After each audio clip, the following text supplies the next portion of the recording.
Hey, actors. I'm Wendy Alane Wright, and I am live here on YouTube because I wanted to talk to you about the struggle that actors face when you're trying to become an actor and the pain that it that you deal with and how to overcome that. And I figured I could spend some time really touching in on some of those important things. So I wrote some notes down. I'm going to stick to my notes so that I stay on track. But if you guys are tuning in or you watch this later, I hope this is helpful to you. So one thing I want to tell you is it's not too late to be an actor. You can be an actor. I've seen a lot of actors come, they come on my YouTube channel and they talk about the problems that they're going through and what some of the biggest struggles are. And a lot of times it's the constant rejection, constant rejection. And I want to teach you something about that. It's not rejection. It is just not selected at this time. If you can shift how you're thinking about it, it's just not being selected at this time. Next time, or maybe another time, you will be selected. The casting process means you show up with 5,000 other people. You do your best. You do your thing, right? And they remember it. They remember good acting. They remember your personality, your face, your essence, your energy, what makes you special. They remember what makes you you. And a casting director's job is to collect all of those memories and write notes and file them in different categories so that the next time they see, the next time they see a role that you might be right for, they think of you. They go back to their files and they pull out you again and they consider you for the next role and the next role and the next role. So I'm just addressing a lot of the pain points that it really can feel hard being an actor. But if you change how you see it, it'll feel more comfortable. So it's not rejection when you aren't selected. It's just not selected this time because I talk to casting directors every day. And a lot of times they are seeing an actor for a project of mine today that they met 3 years ago. The thing that is hard for actors is that when you turn in a great audition, they don't call you and tell you it was great. They never call you and tell you it was great. So you may leave that experience thinking, I sucked. I didn't give them what they wanted. I wasn't, good enough. Maybe they don't like me. All this stuff that your imagination runs wild with, that's not true. And I want you to decide to use your imagination in the positive. Start saying, they loved my audition. They're going to call me again in the future. I did such a good job.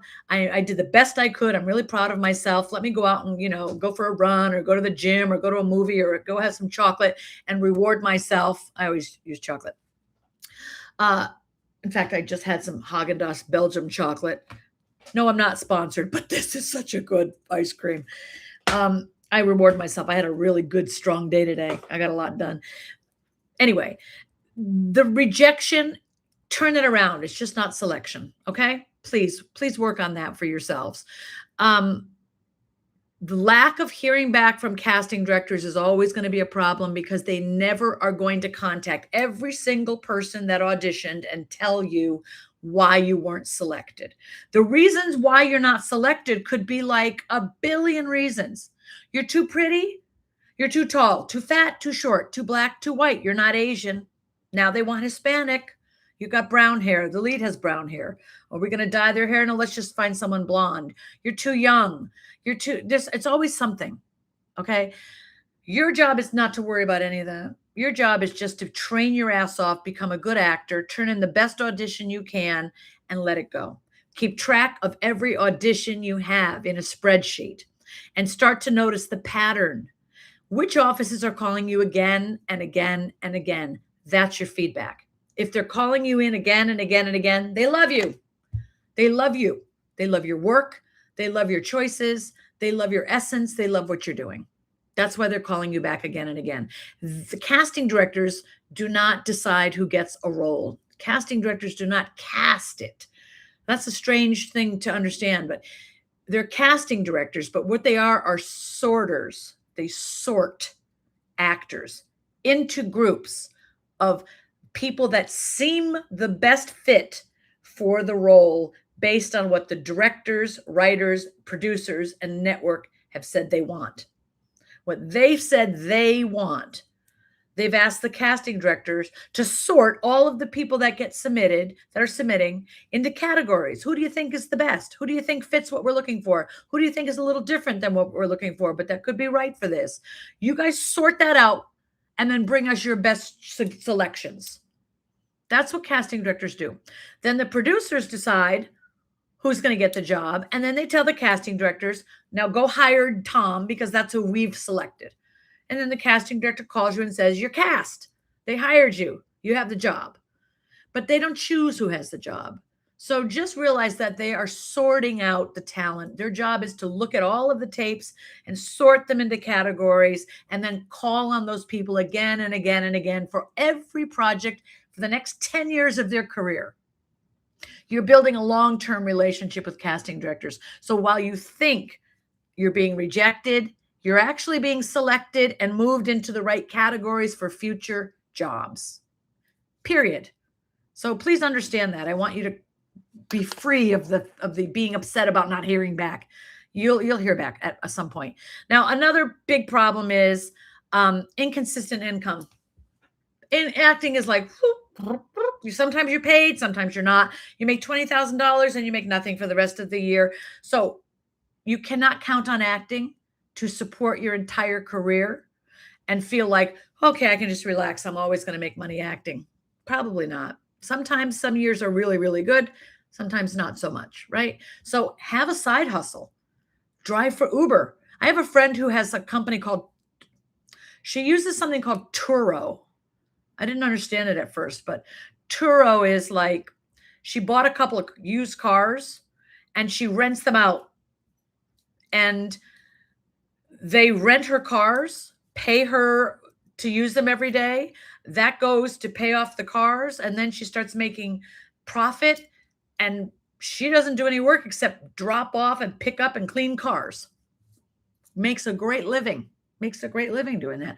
Figure out what you can do that gives you the freedom. Have maybe a couple other side hustles, other jobs you can do if you don't want to do a 9-to-5. The 9-to-5 can be difficult when you're an actor. I had somebody today say they quit their 9-to-5. I would never quit my 9-to-5 until my acting career was so busy and making so much money that I could afford to quit the 9-to-5 and maybe put some other streams of income in place. Don't just quit your 9-to-5 and hope it all works out. I want you to change how you think about your 9-to-5 or your day jobs and consider those things plan B. Your day job, your 9-to-5, that's plan B. To fund plan A. Plan A is your acting career. Plan A is your acting career, right, guys? That's plan A. TV, film, movies, commercials, sitting in the movie theater, watching yourself on the big screen, turning on Netflix, there you are, cashing checks for acting. Plan A, going to awards, maybe even winning some. Who knows how successful and famous you get? Plan A. Plan B funds it. It's not the other way around. I've got plan B, I've got to have something to fall back on. Nope. That's funding your plan A because there is no falling back. Plan A is the only solution, the only answer, the only thing you really want in life.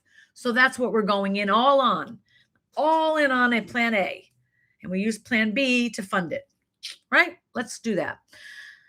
Lack of control is another huge.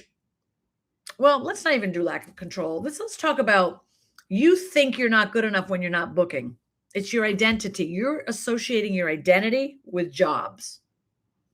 Like you think that if you don't have auditions, then you must not be a good actor. You're not booking jobs. You must not be a good actor. It's not true. I have a very good friend, Alex Collins, who didn't book for 3 years. He's a great actor. He's a great actor. He actually didn't even have an audition for a network show for 3 years. So you can't equate your value to your bookings. You can't equate your value to your auditions. You got to separate those things. Okay? You're valuable, period. You're a creative, you're an artist, you're a singer, dancer, actor, writer, producer, musician, you're a creative being, you're valuable. That has so much value in this world. And sometimes you get to use it and get paid. That's incredible. But you're never not invaluable. You're never not important. Never, never. So stop equating your value with whether you're booking, because that's not a good way to look at yourself. Second of all, don't compare yourself to other people. Don't compare yourself to other people's journeys, because everybody has their own journey, their own time. You see somebody win and you think like, fuck, why wasn't that me? But do you know how many years they didn't book, or how many times they didn't get a job they really wanted, or how many times they felt alone in this career, or they didn't have the money to pay their bills? They've been through it all. They're doing it too. You guys are all on the same path. Sometimes it's their turn. Sometimes it's your turn. If there's, just be grateful that I will tell you that you are alive and you're pursuing your dream. There are some people, like if in some war-torn countries, they don't have the luxury of being an actor. Okay, they're trying to survive bombings. If you are at home with a roof over your head and food in the refrigerator and a comfortable bed to sleep on, and your electric bill is paid, and you can turn in an audition, you are blessed. You're blessed.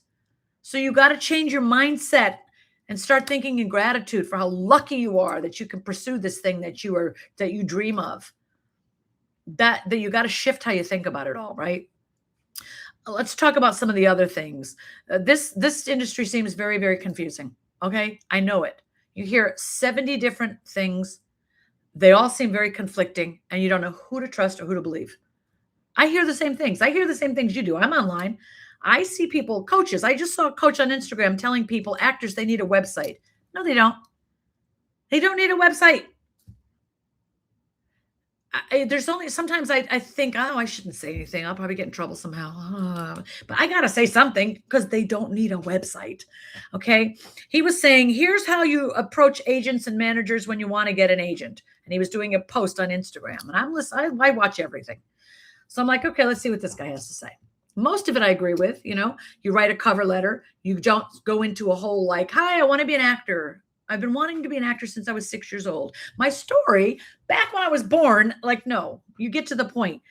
I'm in New York. I'm SAG eligible. I play roles like a teacher, nurse, social worker, doctor, mother. Recently, I booked this. I'm training here. Here's a link to my insert. He said website. No. We don't want to see websites. We want to see your Actors Access link and your Casting Networks link. Because that's what we're going to decide if we're going to sign you, not based on your website. We're not deciding based on that. We want to know, what are you giving us to use? If we sign you, what's on your Actors Access? What's on your Actors Access right now? What are your headshots? What are your clips? What's your resume say? I don't want to go to your website and then click on 75 different things. I want to look at your Actors Access and see what you're giving me. The reason why you might have a website is if you're a filmmaker. And on your film, as a filmmaker, you can put all of the movies your company's producing. You can have tabs for different movies. You can put your movie reviews. You can have demo reels, all kinds of other stuff. Can you have an additional website as an actor? Sure. Why not? If you want to. But is it required? No. Do we need it? Nope. Don't need it. You can use the notes section at the bottom of your Actors Access to link your Casting Networks, to link your EPK, to link to a link tree. Your link tree can have your Actors Access, Casting Networks, IMDb Pro, your demo reel, a sample, it's a commercial that's running, a TV episode you're in, an article you're in, a podcast you're in, some kind of affiliate link you link to. You don't need a website. Okay, that's old school. That's old school. So that's my point, is that you could be tuning into 65 different people and they all have something different to say. And then this business gets confusing. Like, well, who do I listen to? Let's just say there's no one way in. Maybe someone will have a website. Somebody sees it and goes, oh, I like this actor. I'm going to bring him in for an audition. Great. Came from a website. Fine. Maybe an agent or manager is looking at your materials on my Representation Sunday in TMFA. Every first Sunday of every month, I host something called Representation Sunday. And I invite agents and managers to come there. And I invite actors to post their materials. And together, that could turn into representation or meetings. Maybe you meet them that way. Maybe you did link a website and they went to it. But most of the time they tell me they want Actors Access and Casting Networks links. So that's what I'm going to teach you. Let's talk about age. Because in this video, if you guys are just tuning in, I'm talking about pain points, and you're welcome. So let me just take a minute and say hi to everybody. Hello, everybody. Hello. I'm Wendy, talent manager, long time. I was a professional singer for many, many years before that. And I just freaking love actors with all my heart and soul. I just finished watching the movie. Is it called The Thought of Us? The Idea of Us. The Idea. Anyway, Anne Hathaway and that gorgeous Nicholas Galantine, however you say his name. There's a moment in that movie, I can cry just thinking about it, where I won't tell you anything about the plot in case you watch it, but she stands in front of the camera and she sees him, and she's filled up with every bit of love a person could have.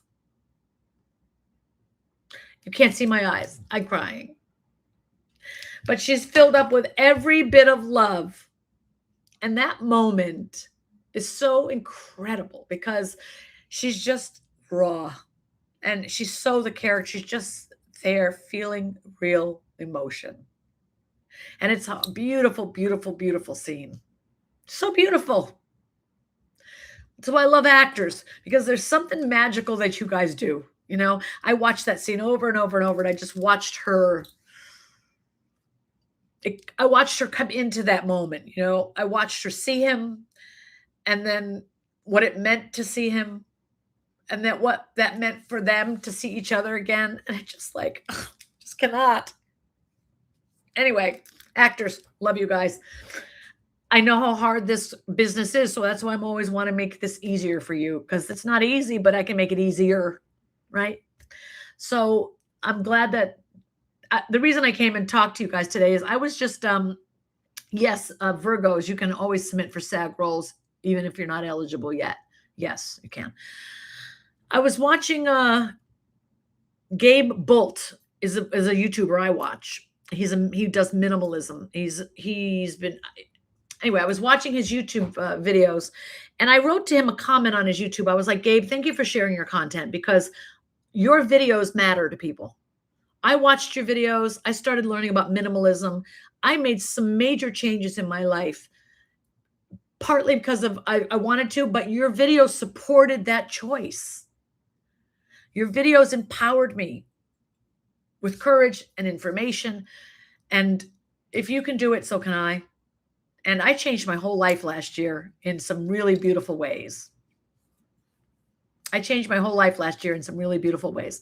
So I just realized that these YouTube videos, whether I'm the YouTuber you're watching or there's other people, each part of us talking to you is making a difference in your life.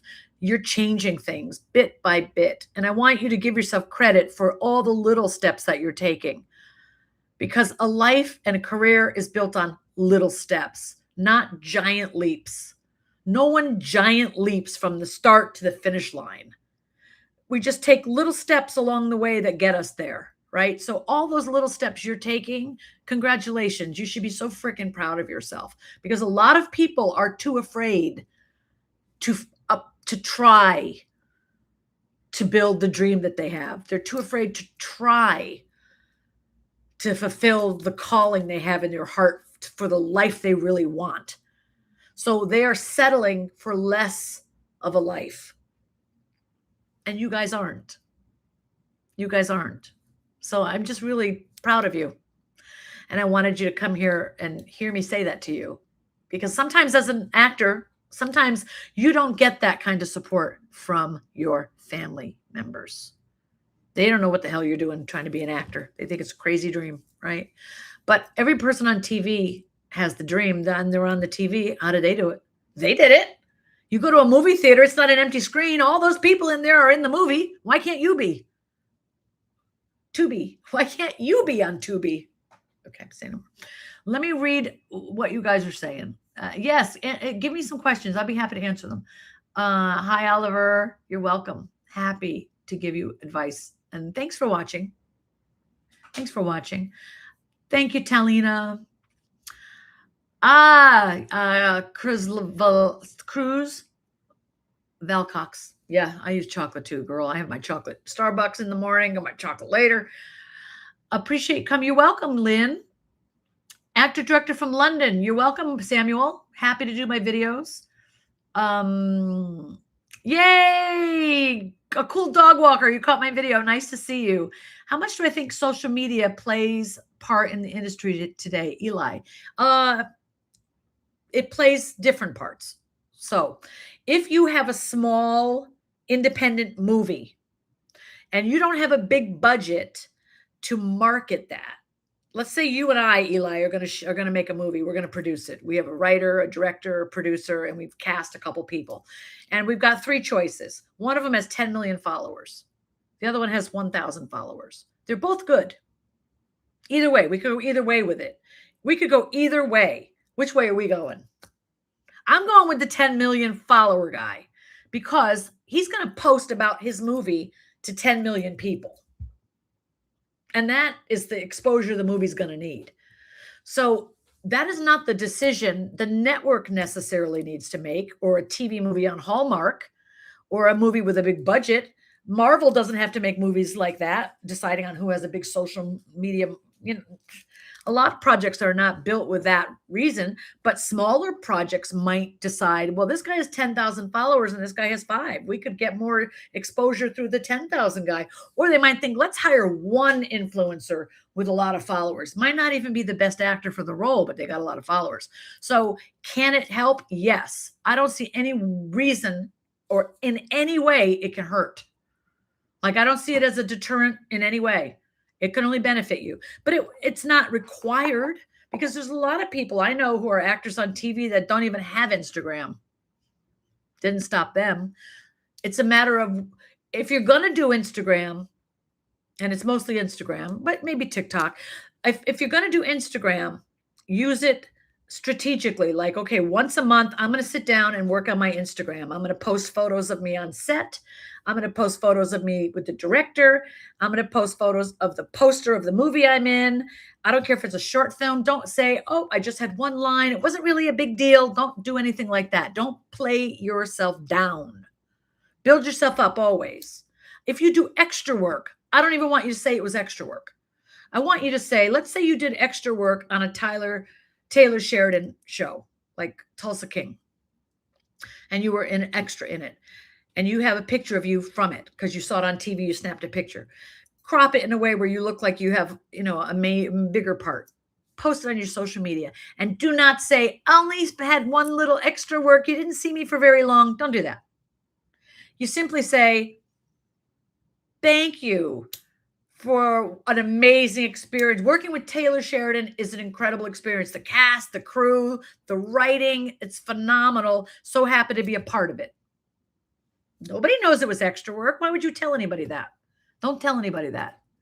Do it for the experience, but the way you talk about things on your social media can make you look like you're in much more demand or very, very busy. I want you to be busy doing short films, student films, verticals, web series, feature films, non-union features, commercials. Post about those things when you're allowed to. Never talk about them like it's only a student, it's only a this. It's not only anything. You're an actor, you're working, that's everything. Good for you, right? Make yourself sound successful, because most people aren't following their dreams. So you already are successful, right? Let's talk about more questions. Side hustles. Yes. Yes. Good morning, Monique. Hello. Virgos. We talked about that. Yeah, you can submit for SAG roles. Being projects that are SAG will audition non-union actors all the time. If they decide to cast a non-union actor, they pay some money, and then they get permission to use you, and then you are brought into the film. It's no big deal. Thailand. Thank you, baby Yoda. I'm spending a little time in Thailand for a while because I practice what I preach. I tell you to go after your dreams and don't let anything stop you. I don't care what the reason is. Don't let anything stop you from living your dreams, because someday you won't be here and the time to live them will be over. So I'm spending a year in Thailand, and I am, we work. That's another thing let's talk about. You don't have to be in LA. This business, you can audition from any country in the world. You can audition from any state and city in the world. I was having lunch with my friend Michael here in Bangkok a couple weeks ago, and he said to me, if I wanted to do a movie in the United States, do you think a casting director or, would you think they would hire me? And I was like, well, let's find out. I called my friend Chuck, who's in Nevada, and I said, hey, if you were casting a movie and the person that you really wanted was in Bangkok, Thailand, would you fly them in? He goes, of course. I said, okay, just wanted to know. Thanks, Cha. He said, yeah. Like, it's not, if you're right for the role, they can fly you into the US, and some productions will arrange the visa for you. And sometimes you got to arrange the visa for movies. There's time to do that, but production companies can arrange visas for you to come in temporarily and work. So yes, you can audition from another country for something in the US. You can also do all kinds of projects in Europe. Do you know how many verticals are shot in Asia? Good grief. I know actors who are American who are moving to Asia to work over because then you're an American in Thailand who acts, who's good, or Hong Kong, or Vietnam, or Bali, or Cambodia, Singapore. And now you're bringing American characters to their movies. They need you. So maybe you're one of those people who's like, I want to go work in another country. Do it. Why not? I know a lot of actors who do that. I know a guy who was in South Korea, Seoul, South Korea, where BTS is. He worked for 10 years in Seoul, Korea. Big movie actor, because he was like a big, gorgeous black guy. Didn't have a lot of those in Korea, He stood out like a sore thumb, and he worked a lot. So think about different options. All right, let me read. Why is Atlanta so strict with casting Virgos? A lot of the roles aren't paying for travel, but there's a lot of business. It's a good question. So some productions have the money to fly people in, and other productions don't.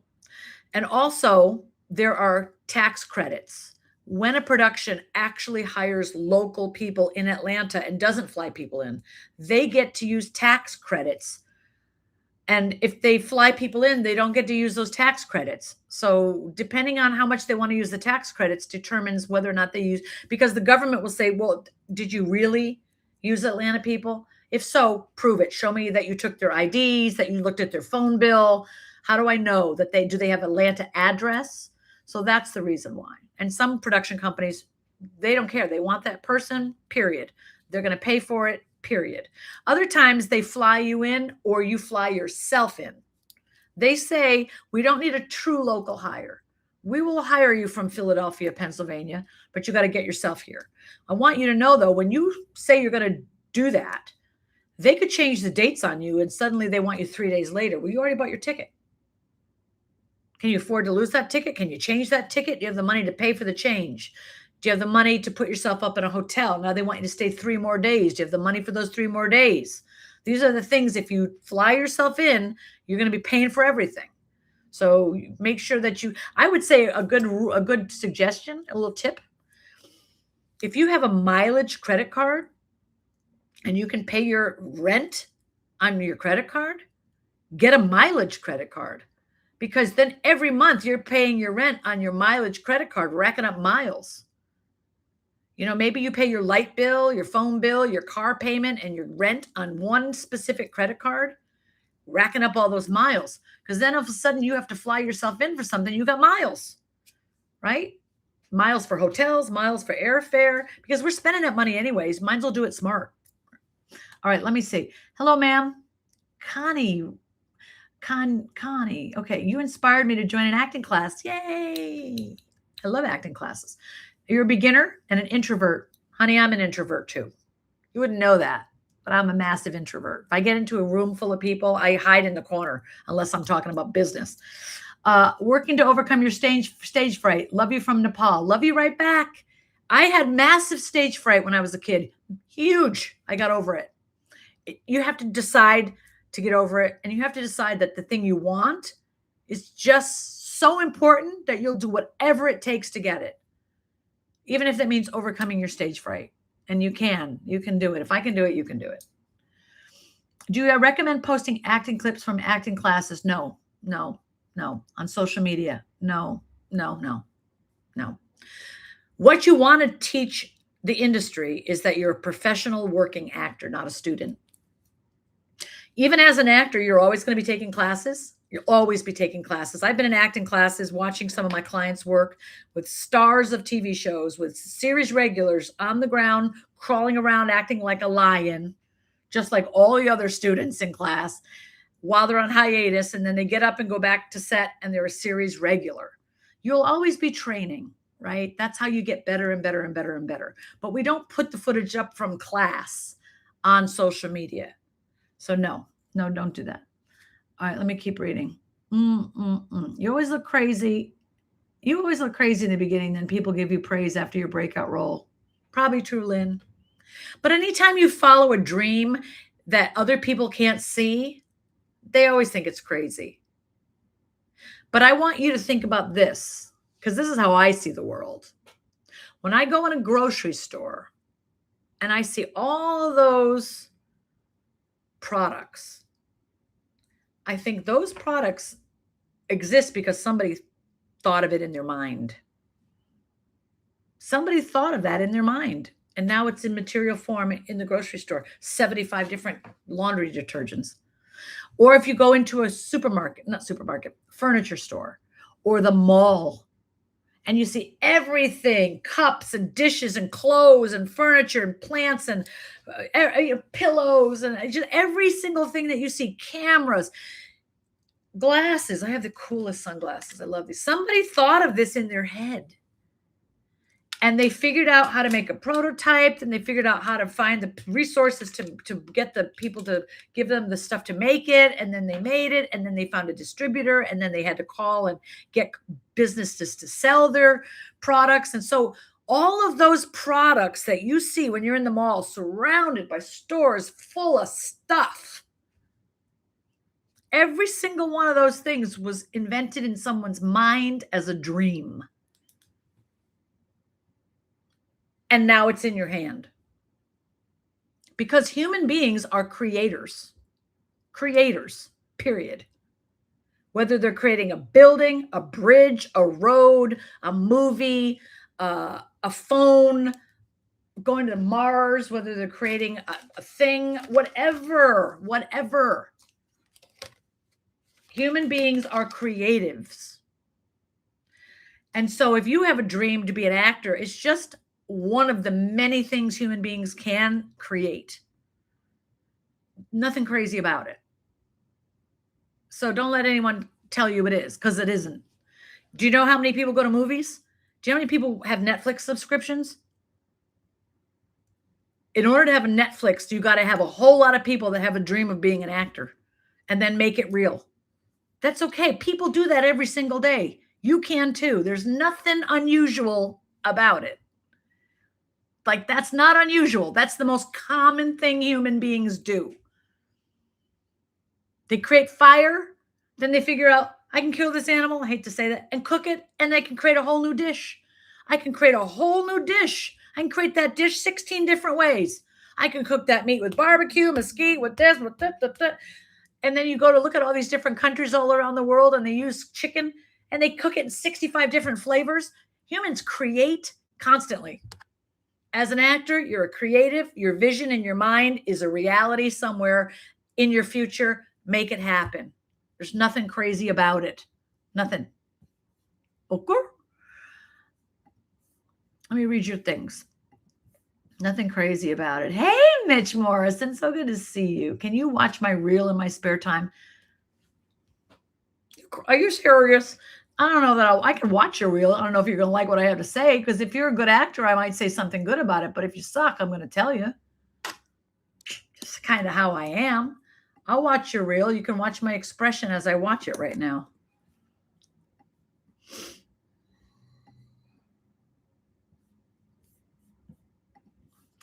All right, it's loading. It's on Spotlight. The first thing I'm looking for is it believable? Like, do I believe a word out of your mouth? And then the question is, do I believe every word out of your mouth? Samuel. Nice look, Samuel. Got a bunch of reels. Brand new film scenes. Speed reel. Nice. I like it. I'm 4 seconds in. I've already decided I like it. I don't even need to watch the rest of it. I got it already. You're believable. You have intensity. You have connection with the other actor. You mean what you're saying. I've decided that in 4 seconds. That's how quickly we can decide if we want to see an actor for something. I can watch some more just to see what else I want to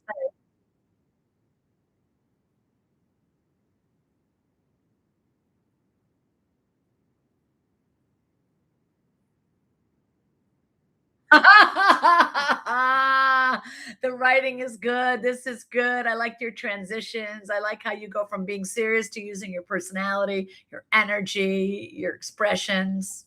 I think you're a great actor. Loved watching it. Thank you for sharing that. All right. Thank you. Oh, yeah. Works for non actors too. I appreciate that. I have a great luxury bag collection. Baby, you know I do. I don't have kids. So sometimes I like to buy a nice bag. Uh, the first face I saw when I turned my computer on this morning, I'm grateful to. Oh, Yvette. Oh, it's wonderful. Wonderful to see you. Let's see. Thank you, David. Your 16-year-old daughter is looking into college programs for film and acting. Plan B is to get her associate's degree and move to Atlanta to pursue acting full time. What are my thoughts? Jessica, listen carefully. She needs a degree in something other than acting because acting doesn't pay the bills for the first many, many years. I think he's freezing. Acting doesn't pay the bills for the first many, many years. Listen, get a degree in business and minor in theater. She can still take theater, but you need a degree when you leave that school that you can work in some way to make money to support yourself, to fund your plan A, right?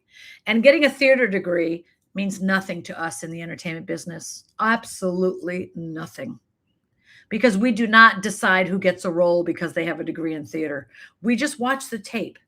If the tape is believable and they fit what we're looking for the role, we give them the script and they audition for it. Period. We don't look, what degree do they have? Who cares? Who cares? So getting a BFA in theater is going to put her in a lot of debt with a degree she can't use. So if she wants to double major, that's fine, but have her major in something that she's going to actually be able to use. Marketing, sales. I will say this, if you learn how to sell sales and marketing, you will always make money.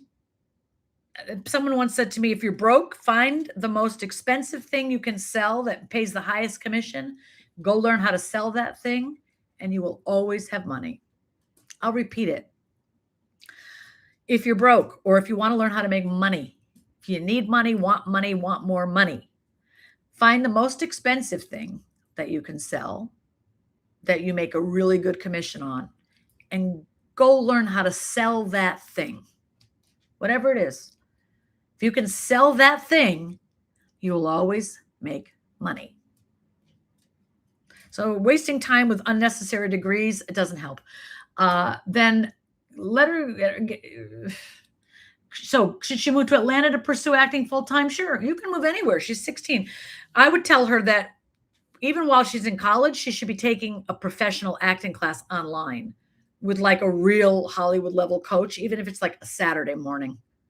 You know, Andy Matheny, Amber Bohack. I have so many in my mind. Let me try to narrow them down.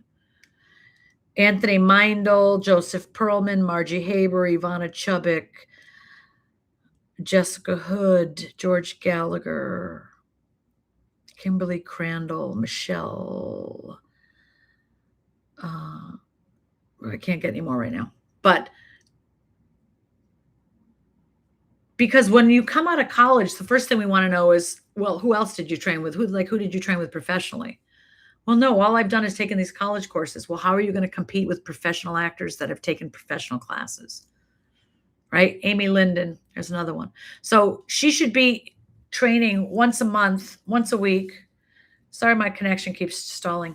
She should train once a week with a professional coach, like in a real professional acting class online, Drama Inc.,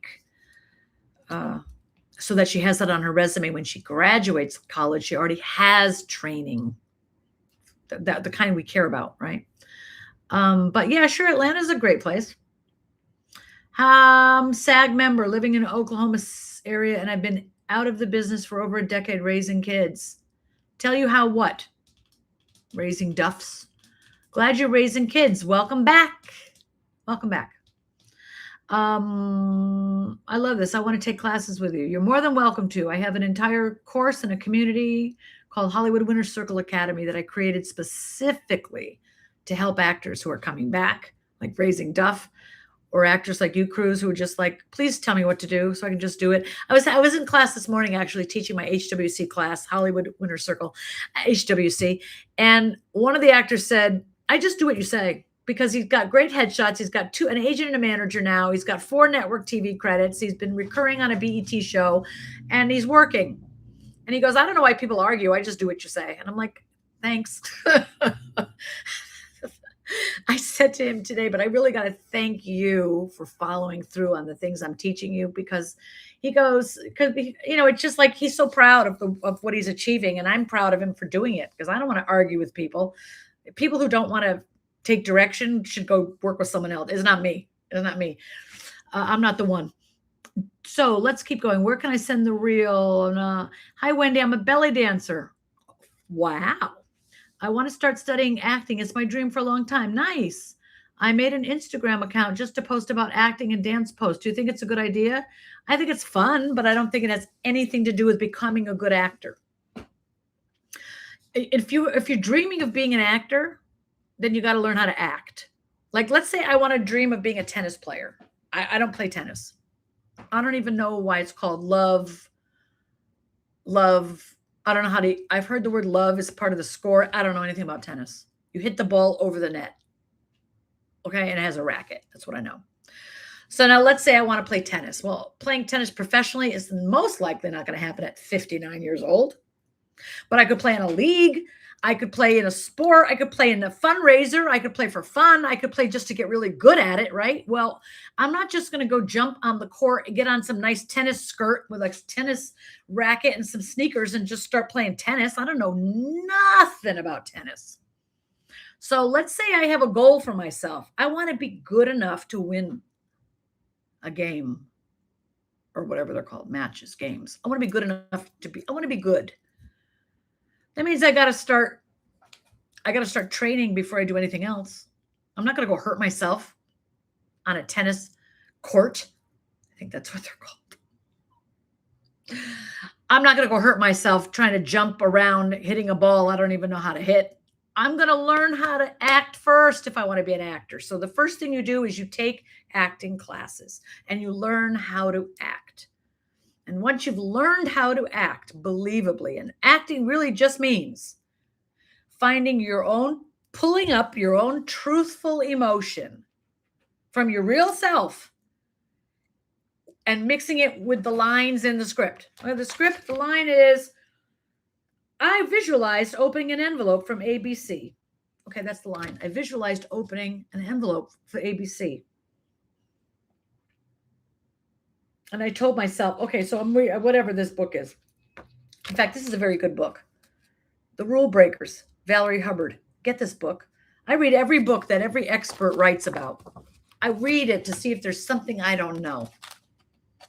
Is there something in this book I don't know? Sometimes I find something I don't know, and I love finding something I don't know. I love her book. If you're new to acting, get her book. Get her book. Just get it. Read it. Highlight it.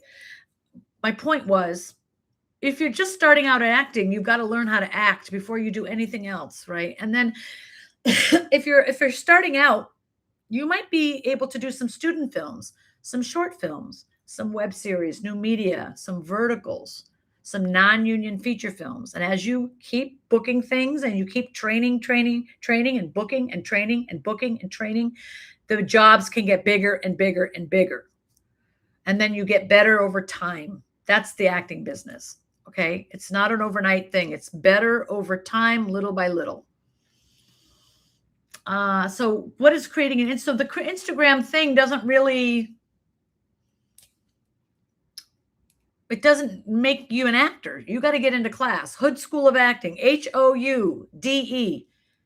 Sounds like Howd, but it's called Hood, Jessica Hood. She teaches a class for $250, I think. You can take 16 classes a month. That's crazy.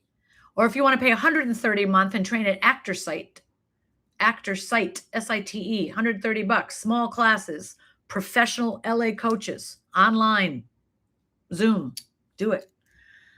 I need a reel. I haven't been booking many speaking roles. Okay, well, then you can create a self-tape, Virgo, or you can go pay a company to shoot a reel for you. There's plenty of companies that do that. How much? Okay, let me see what else. Happy to be here. I'm glad you guys are all here. I'm so happy to be here with you guys.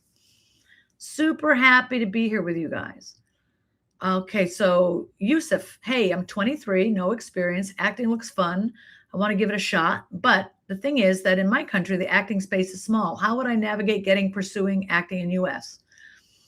Well, first you pursue acting where you are. Now, you just said it's small. I wonder what country you're in. But what I'll tell you is if you want to know where people are who are making films, they're at film festivals. Whatever state in the country you're in, whatever state you're in, whatever country you're in, it has a film festival, sometimes many. And at those film festivals are the people who are serious about films. They're producers, writers, directors who had an idea, and now the film is on the screen. That's how serious they are about it. So, and they didn't let anybody talk them out of it because you're watching the movie. So get around those people. Get around those people, meet those people, because those are people you could work with and make your own films, work on their films, work together on films. So find the film festivals in your state. What's a good resource to find local professional classes in Washington, D.C.? I don't know why. Oh, thank you for my rings. I love rings. Thanks, Jalea. I don't worry about local professional. You need LA level, New York level, Atlanta level professional classes. Zoom is going to teach you. You're talking to me on Zoom right now. I'm teaching you a lot of things. We're not in person. You don't need to be in person to learn how to act. When COVID was going on, there was a whole lot of new actors that were coming up. Nobody left their house for a year. I don't even know how we went through that, but we really did. Doesn't it seem like some other life? But many of those people came out of COVID after training online for a year, and they went right to set and worked. Never had an in-person class in their life. You can have in-person classes, but the likelihood of finding a coach that teaches LA level, you got to be competitive enough to beat people out for those roles. To find that in Washington, I don't know. I mean, go online and train first. And once you've trained with some really good professional level coaches online, you will recognize whether your local coaches are as good. And then you can decide, oh, no, I'm learning much more online. No, I'm not spending my money here. Audit one of those local classes and see what they're teaching. And if you're like, that's not anything like I'm learning from these people, then you know that that's not helpful. That's a fun little class. Do it for a hobby. Cool Dog Walker. I'm in HWC and now in month 2 of acting classes with Jim. Yay. Hi. HW. Okay. Jim Doherty or Jim Ciccone. Jim Doherty, maybe. Jim Doherty is a great acting teacher, by the way. I think he's in Cincinnati or Cleveland. His classes are only $180 a month. And he teaches great classes. He's also a filmmaker and a cinematographer, and he teaches filmmaking classes. He knows everything. And he's really the nicest guy ever. Nicest guy ever. And you did a Chubbuck class. That's so cool. I'm on step 1, learning to act. And you watch the replays. Yay! I'm so glad to have you in the community. And I'm so glad you're all here. I'm so glad that you're all here and that I have a chance to speak with you. You guys mean the world to me. I love being a part of your lives. I love being able to pour into your dreams. I love being one of those voices that says you can do it. And I hope you know how much I care about you and how much I want to see you succeed, because I really, really do. Good morning. Wendy, what elements should a first demo reel include to give casting directors a clear idea of actors' ability? And you're welcome for the things I do. Thank you for saying that. So let me get this. A first demo reel. So in my group, Talent Managers for Actors, my hair's a little scoogey wampus. I run a Facebook group with 128,000 actors in there, right? I'm coaching quite a lot of people. And I also have about 200 agents in a private chat. 200 agents, managers, and casting directors that we talk privately. And I asked them one day in the private chat, if an actor does not have a demo reel, but they sent you a really strong self-tape, how many of you would meet them? Everyone said they would except one. Every single one of them said they would except one.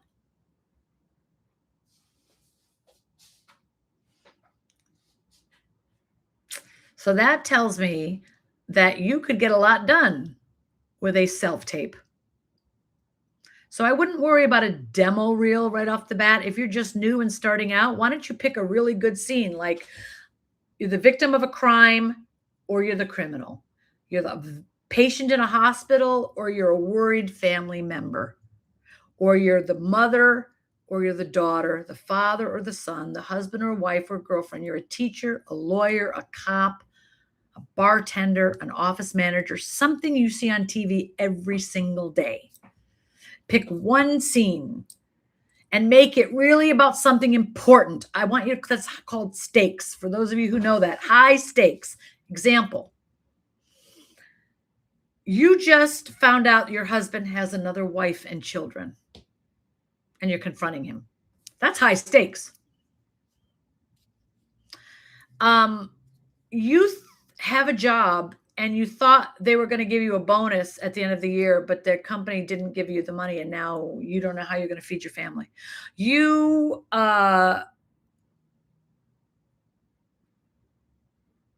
were given up for adoption, and now you're going to meet your birth mother for the first time. High stakes, high stakes. Nobody wants to watch any kind of boring scene.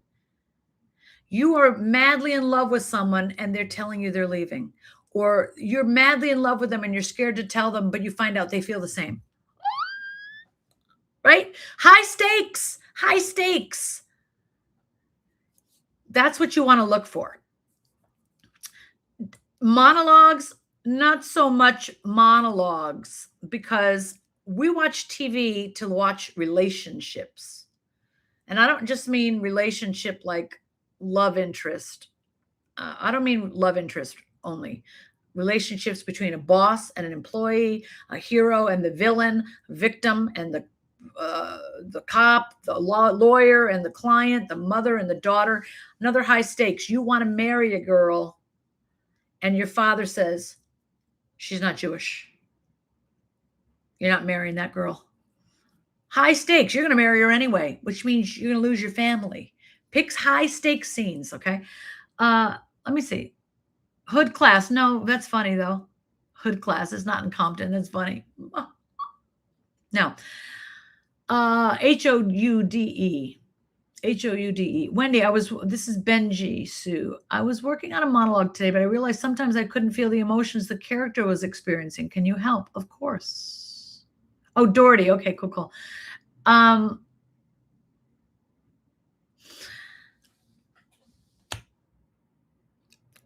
When there's so many different techniques to acting, listen, there's 10 different techniques, right? And every one of these techniques, Shurtleff, Chubbuck, Stanislavski, Stella Adler, all these different Meisner, all of these different techniques are to get you to open up so you can feel your own emotions.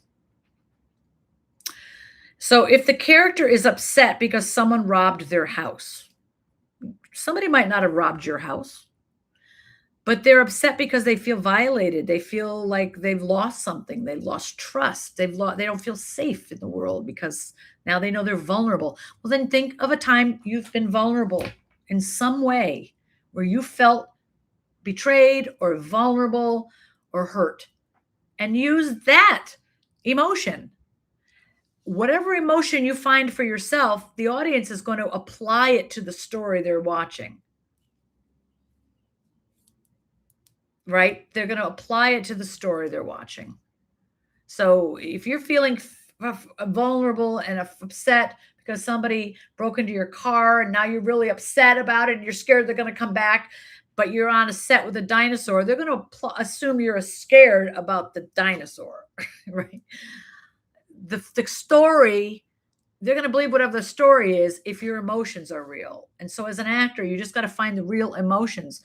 What other kind of emotions are similar to the emotion the character is having? And if you're having an issue with that, it means you probably aren't taking enough acting training. Because the more training you have, the better at that you will get.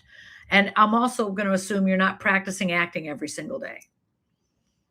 Because if you were practicing scenes and emotions every single day, you'll get to a point where you can do it. And also you should be working on an emotional journal. Let's say you sit down and you write down the word anger, love, shock, fear, jealousy, different emotions. Then you practice every day. Bring up one of those emotions. I'm going to work on jealousy today. I'm going to let it grow inside me, so much jealousy, and I'm going to sit in it, feel it, figure out what triggers it. What thoughts did I have that made me feel so jealous? Write it down in my journal about jealousy. And the next time I need to find jealousy for a scene, I can use those things. Every day you look at, okay, I need to find sadness. I need to find excitement. I need to be awe, fear, like whatever, judgmental, loving, supportive, whatever emotion you're working on from your journal, you work on that emotion. Sit in it for 20 minutes. Think of all the things, rile yourself up, get yourself so jealous you don't know what to do with yourself, and then turn it off. And then turn it off. That's working your acting muscle, right? So you got to be working your acting muscles. Thank you for the advices. The live, will it be saved? If I hit the right button, it'll be saved. I don't know. Language difference. Do you need a monologue to get cast? We like to see a scene with a reader off camera, another actor you're reacting to, because a lot of times it's your reaction to the other actor that's interesting. Your reaction. Like I was saying before about Anne Hathaway, her reaction to seeing him walk in the door was everything. Was everything. She didn't have a word. So it's the scene with somebody else. That's what matters. Language differences, reels and such will be my country language, not in English. Well, if you want to act in American movies as an American, you got to learn the American accent. You will have to train with someone to learn the American accent, just like all the actors from with an American accent. The actors from other countries around the world, if they play an American, they learn to speak with the American accent. English actors learn an American accent. Scottish, Irish, they all learn an American accent. You would never know they're from other countries unless they start speaking in their own accent. And if you learn an American accent, it doesn't mean you get rid of yours. You keep yours. You just add the American accent. Thank you, Princess. I'm happy to share. Thank you so much. Does comedy scenes work? Yes, of course. But make sure you take comedy classes. Scott Sedita and Leslie Kahn, Kahn, and Scott Sedita are two of the great comedy teachers. You can train with them online. Go to Second City. That's online. Go to UCB. That's online. Take classes. In order to be on sitcoms, on television, you need to train in comedy. So those are 4 different coaches. Good online classes for teens. Yeah, John DeCino. John DeCino. Let me put his name in the chat. John DeCino. Teens. Here's some acting coaches for adults. Amy Linden. Andy Matheny. Actor Site.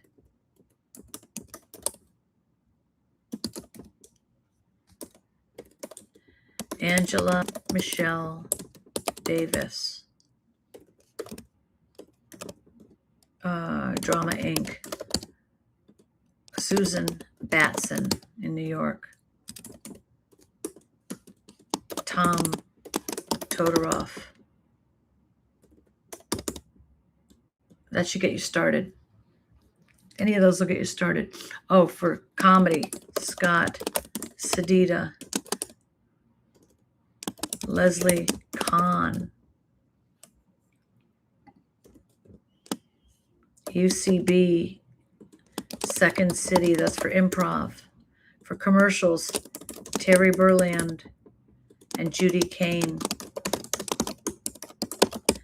And there's a wonderful guy named Mike Pointer for commercials. Everybody trains with him. If you want to train with me, it's called Hollywood Winner Circle Academy. And you can drop into class up to 3 times a week, up to 12 classes a month for a year. And it's we Academy. Agents teach managers, working actors, casting directors, managers, me, an agent, Sean, Lisa Zambetti, who casts Criminal Minds, Masada Nia, who used to be vice president of casting at a network. All my coaches are incredible. And you will learn how to build your materials, how to build great demo reels, acting clips, your resume, your headshots. You'll learn everything. And we'll watch your materials every week. And we'll look at your work to see how good it is. We'll help you get better. We'll help you become marketable, teach you how to reach out to agents and managers, teach you how to write cover letters, help you get your whole career off the ground, the whole thing. We do everything. If you want to train with me, I'll give you the information. Let me see. I think the sale is over, but if I can find a link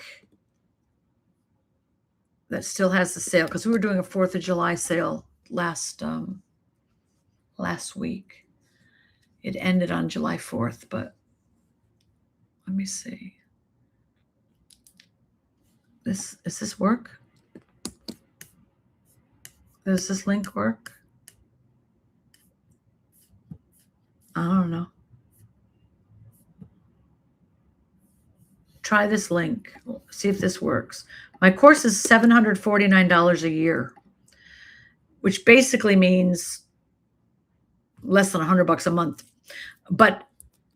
And you get to go to 12 classes a month. So for $100 a month, 12 classes a month, it's ridiculously cheap, right? I know it's money, but it's cheap compared to so many other things you're going to spend money on. But it's the most important training you can get, because it's like a blueprint. You do A, then B, then C, then D, and you say, am I doing this right? Does this look good? Does this cover look good? Is this what you meant by putting myself on tape? Is this how I should set up my self-tape? Does this scene look good? Did you believe it? Was it funny? Is my resume formatted right? Does my actor's actress look good? Like, we need to help you. See if that link works. I'm going to see if it works on my end. Yes, it's still working. Yay. Well, I found a little link that says HWC 4th. She didn't disconnect it, which means you can take $300 off and you can train with me for a whole year for $449. And don't let the price fool you. Don't think just because I make it inexpensive that it's not powerful. I make it inexpensive because I want you to succeed. And I know a lot of times money is a barrier for a lot of actors because it's hard, it's expensive. You got to pay for headshots and acting classes and your actor's access, your casting networks, feed your family, you pay your car, your rent. It's expensive. So I want the training to be affordable because you need it if you're going to really have an acting career. There's no point getting headshots if you don't have a plan for what to do with them or how to take them. There's no point. Don't go spend money on headshots until you know your types, until you know the kind of roles you're going to play, until you know how we see you in the industry, until we know what you could play. Then you shoot headshots to match those things. If you just go spend $400 on headshots, you're still not going to have a career. So don't do it. Don't do that. Come learn first what to do and how to take your headshots. So when you do take them, you get headshots that really get you auditions. That's the whole point. Don't just train with anybody either, because you won't learn how to be competitive. All right, let me watch some other questions. I know you break down techniques are used to access our emotions. Oh, thanks. Yeah, I have a bunch of acting classes on my YouTube channel. You can just go watch them. They're helpful. Is it for beginners? It's 100% for beginners too, but it's also for people coming back to it, or for people who've never taken an acting class a day in their life, they take my classes. or if they had kids and they're coming back, or they were working in like as a police officer. We had a lot of police officers and military come and take my class. Look who's come to join me. Look who's come to say hello. Hello. Hey, yo. Mommy's hello. Oh, you're good, shiny baby. This is Sumet. You guys, I might as well just call her Velcro. No, Virgo, do not practice acting in the mirror. No, because you're not supposed to be practicing looking in the mirror. You're not supposed to be paying any attention to yourself at all. Acting is about the other person and how you're trying to affect them. So let's say, here's an example. Let's say you're a teenager, you come home from school and you want to go out with your friends and your parents say no. You're not going to look in the mirror and look at yourself and be like, but I wanted you to, but you don't understand how important this is to me to go to see my friends and to look at yourself. Why are you looking at yourself? Why are you looking at yourself? Look at your parents. What do you mean I can't go with Mary? Everybody's going. Everybody's going. This party only happens once a year. Why can't I go? But mom, and then you try to convince them. You're not looking at yourself. Why? Look at your scene partner. Think about your scene partner. Look at this cat. Every time I move my hand, she pulls my hand back. She's so adorable. I rescued this cat from the street, by the way. I rescue a lot of animals. All right. Let me see what else. Yes. Well, HWC is the business side. The entire business is a business. Do you know that once, let me put you down, Sumet. Say goodbye. No, you have to get down, honey. No, you have to get down. Nope, you have to get down. Good grief. When you watch television, when the show has 24 episodes, let's say it gets canceled. Those 24 episodes don't just die. Those 24 episodes get sold all over the world. And they dub them in different languages. So let's say the show 24 with Kiefer Sutherland, it ran 7 or 8 seasons. Let's say it's done. They take all 8 seasons, 7 seasons, and they license it to Malaysia, China, Japan, Taiwan, African countries, Indian country, all over the world. And then all they do is dub it in those languages. They have actors in those countries do it in those languages. That's it. Why? Because it saves those countries, those companies, the money of producing those shows and creates the entertainment for their country. And they license those shows. So they pay the production company of 24 $10,000 per episode to license the series. So that show makes money long after the show's not airing anymore, right? Every single thing about this is business.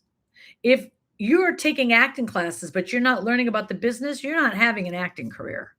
You're just taking classes in acting, because this is called show business. And the people you see on TV, they understand the business side. That's why they're on TV. And the people that don't get on TV, they don't understand the business side. That's why they're not on it. So it's very important to learn the business of acting. Very important. There's not one without the other. Agents and managers are all in business. And you got to, if you want an agent or manager involved in your career, you got to get into business. All right, let me ask, what if we're a bit advanced working? I booked 43 jobs. That's great. Then you don't need me. You don't need me if you already have headshots, if you already have great clips, if you already have an agent, you already have a manager, you're already booking network television, you're already booking jobs on, speaking roles on Hulu, Netflix, Tubi, HBO Max. You are working. You don't need me. You just need to keep going. You just need to keep going and meet more casting directors. Let's see. I critique myself so bad. Don't watch your self-tapes. And you're talking about your face? Yeah, you're thinking too much about yourself. Don't think about yourself. Think about your scene partner. Are you getting your scene partner to agree with you, or are you convincing your scene partner of what you want or need? Stop thinking about yourself. It's not about you. It's not about you. Stop thinking about yourself. A lot of auditions for teens without agents. Where should we be looking? There's not a lot of auditions for teens without agents. Well, why wouldn't you get an agent? Get an agent. Get an agent. I'm bald and old. Yeah, so are a lot of people. What should I start learning the business side of things? Everything is the business side. How do you present yourself professionally? So for example, let's say you create these glasses. Now you got to sell them. That's business. How are you going to market them? How are you going to advertise them? What website are you going to put these on? What stores are you going to get these in? How are you going to sell your product? That's the business. You're an actor. You took classes. Now you can act. Okay, how are you going to market it? How are you going to sell it? Who are you going to sell it to? Who's going to buy your product? Who's going to cast you? Who's going to sign you? Who's going to hire you? That's the business. How are you marketing yourself on social media, on Actors Access, Casting Networks, IMDb Pro? How are you selling your product? If you don't learn how to sell your product well, nobody's going to buy it. So it's the sales of your product. You've developed it in class. Now you have to sell it. There's been so many people that have a college degree from Yale Drama School, never been on television ever. Because getting a degree does not give you a career. Selling your talent to the buyers, that's what creates a career. All right, so let's talk about some of the other reasons why I came on here, which was to talk about some of the other pain points, some of the other things that you're dealing with as an actor. So a lot of people worry that they're too old to get into the business. I'm 16. Is that too old? I'm 63. Is that too old? It's not too old. If you're 63, the 16-year-old cannot play you. And if you're 16, you can't play a 63-year-old. So if you're 80, the 16-year-old can't play you. So yes, there's roles for every age. It's not too late. I have a client that did an episode of television in her 80s, her first big co-star in her 80s, and her first huge national commercial in her 80s. So, there's no age. Don't worry about aging. Don't worry about it. And don't worry about, like, am I falling behind or other people started before me? It doesn't matter. You are running your race. It's like, you're you. And well, there's been other humans. So what? That's their life. It has nothing to do with you. What's your life about? You have a goal. What is it? I want to be on television. What kind of show? Action shows. Okay. Do you work out? Do you know how to use firearms? Are you in good shape? Do you know martial arts? What are you going to do on an action show? What am I going to do on an action show? I'm going to be a secretary sitting at a table typing. I'm not going to be kicking ass in karate. I don't know karate. Not an action show. If you were going to be on sitcoms, are you funny? Go train. Well, don't think about, there's other people been on sitcom. Who cares? You're not other people and they're not you. You don't need to ever think about other people's careers again. It's in comparison to you. Don't compare. You're you. Train your talent, package and market your talent, and try to get as many jobs as you can and learn to audition and learn how to book. That's the business. The business is learning how to audition, learn how to book, learn how to get callbacks, learn how to stay in touch with people, learn how to build relationships with casting directors, learn how to get an agent, a manager. That's the business side, right? Learn that. Okay. Yeah. People worry about not being able to get an agent or manager. Let me tell you, you could be trying to get an agent for 3 years and not get one. It doesn't mean you're not going to get one. It just means you didn't get one yet. And also, you may be making the mistake of reaching out one time and they didn't hear back. So you're like, I guess they don't want me. It's not true. We might just be really busy. I might have just signed 10 new people. I'm not signing anyone today. But maybe next month I look at it and I go, oh my God, I love this actor. She's fantastic, or he's fantastic. When did he submit? 3 months ago. Oh my God, I hope he's still available. Right? So what your job is to submit to the agent with all your materials, and then next month submit again, next month submit again, next month submit again, next month submit again, and again, and again. That's your job. Well, won't that be bothering them? They need actors. They can't manage or agent without you. They don't have a business without clients on their roster, without actors on their roster, right? So they need good actors. If you're a good actor and you've trained and you're booking student films and short films and verticals on your own, you're building your resume, and then you reach out to an agent and you say, I want to do bigger things, and they're the only ones that can see those jobs, then they need you. If you're a good actor, they need you. So you keep putting yourself out there until somebody says, okay, I'll meet with you. The meeting, if they've watched your tapes and looked at your footage, they looked at your Actors Access, your casting networks, and they're meeting with you, they've already decided they might be interested. Now they just want to see if you're crazy. That's really what the meeting is about. They want to see, do you understand this business? Meaning, do you understand it won't happen overnight? Do you understand you might audition 50 times and before you book a job? Do you have the money to pay for your classes and your headshots? Will you be available for auditions? That's the questions they want to know. Do you seem nice? If your answers are, you think this happens overnight, you don't have the money for headshots or clips, they don't need you. They don't need you. They need business partners, people that can afford to invest in their careers.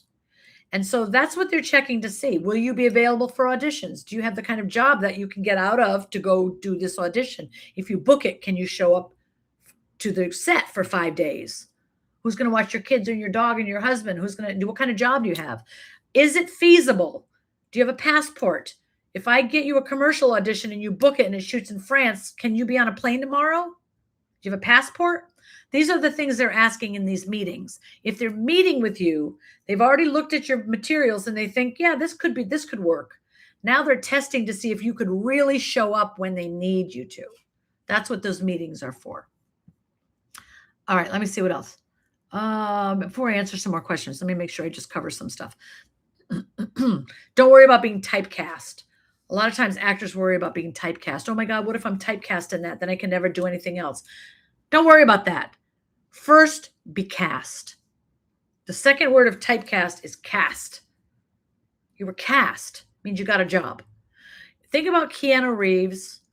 Think about Matt McConaughey. Why are these things important? Because Keanu Reeves started off playing a goofy dork, a sidekick, a loser, a strange guy.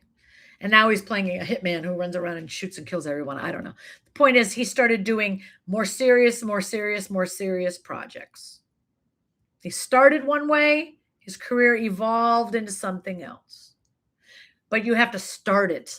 You have to start getting booked first.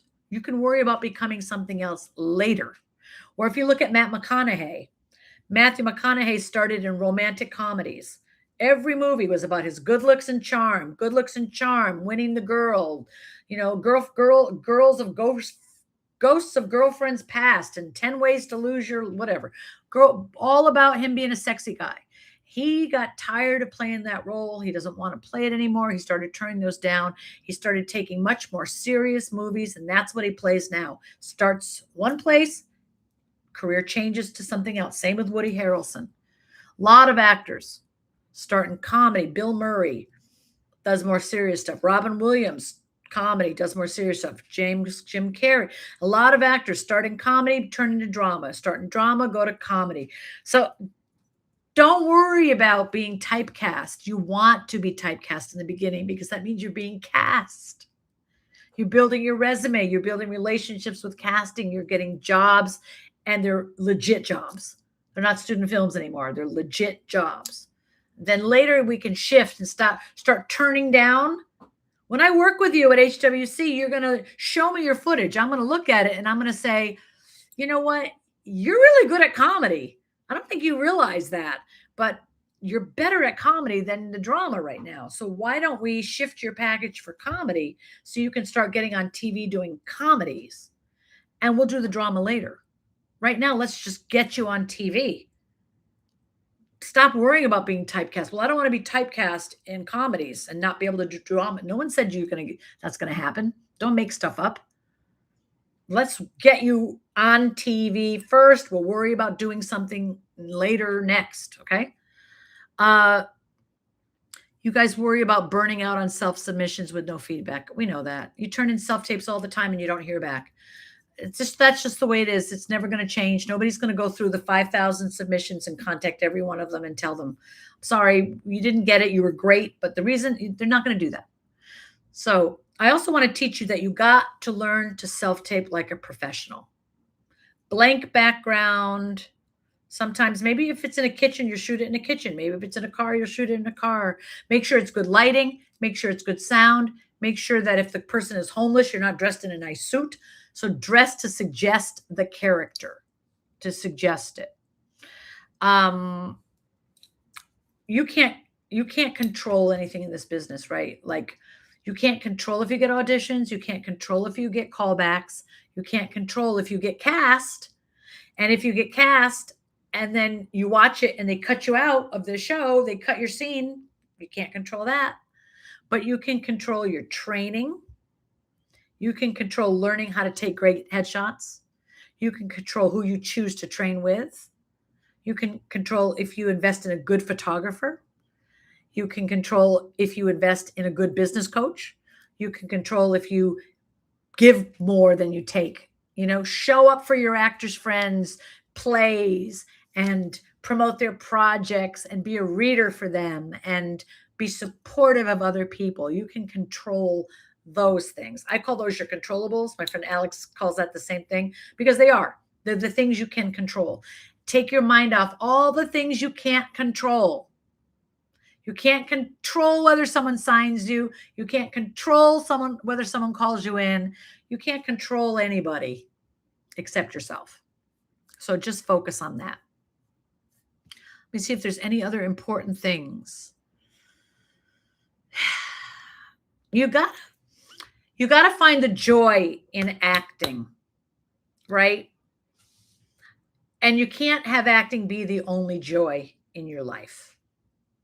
So what I mean by these two things is enjoy the process. You got an audition, enjoy the audition. Whether you get the job or not, you're playing that character right now. So enjoy that. Turn it in and feel the joy of that accomplishment. Whether you get the callback or not, you accomplish something. If you get a callback, but you don't book it, enjoy the process of getting a callback. And if you book it, enjoy the booking. Like enjoy all of the stages, regardless of where it ends. And make other joys a priority in your life. Acting cannot be the only joy. If you surf, build things, take a pottery class, learn to paint, take karate, learn a language, find something else that brings you joy when you're not acting. Because you're going to be auditioning more than you're acting. All actors audition more than they act. All actors. Unless you're Tom Cruise, right? Unless you're a huge, huge, huge, huge star. You are auditioning 100 times, booking 2 jobs, 100 times booking 2 jobs, 100 times booking 2 jobs, right? Or maybe you book 5 jobs or 10 jobs, but 100 auditions, 5 jobs. That's how it is. So you're going to audition a lot more. So learn to enjoy the audition. Learn to enjoy the audition. The audition is giving you an opportunity for a casting director you did not know to see your work. And also remember that they share that tape with producers. Now there's producers who see your work. They didn't know you. Now the director didn't know you. All these people now are getting to know you. You're winning all over the place. And you think because you didn't hear back that you're not winning, but you're winning because 10 new people just discovered you. That could lead to jobs down the road. Come on, okay. You got to come back. I see. Okay. So let me answer a couple more questions and then I'm going to go cuddle with my boo-boo.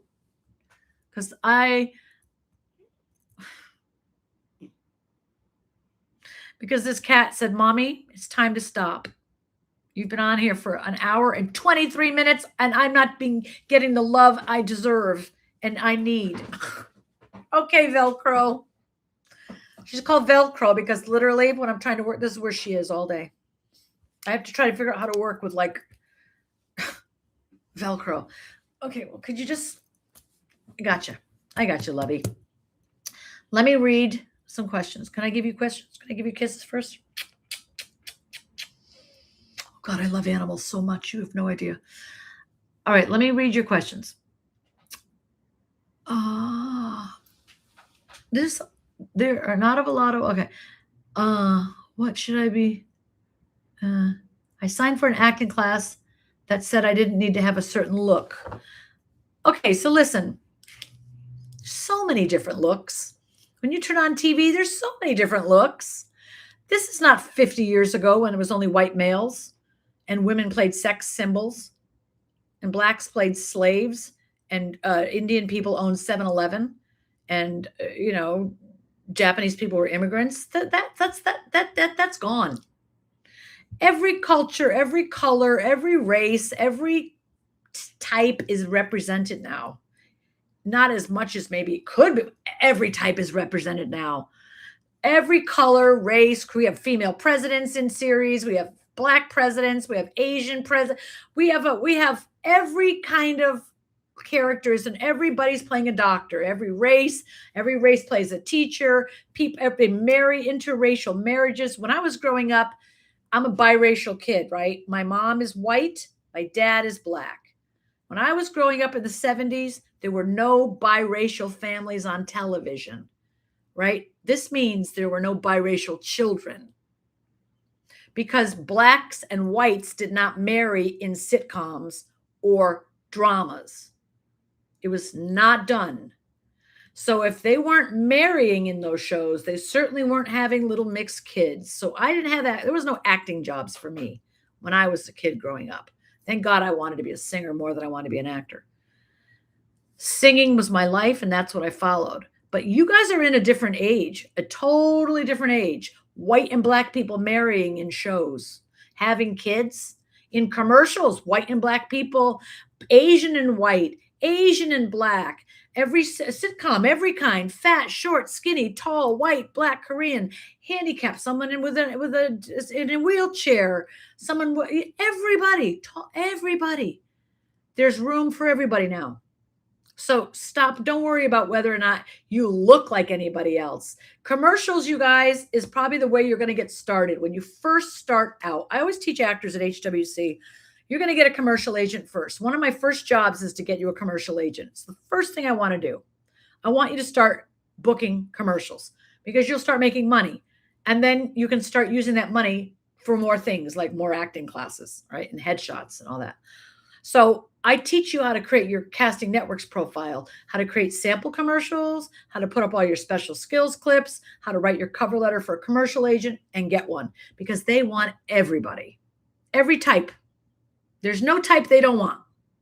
So get a commercial agent first and then go for a TV film agent after. A lot of times actors do it backwards.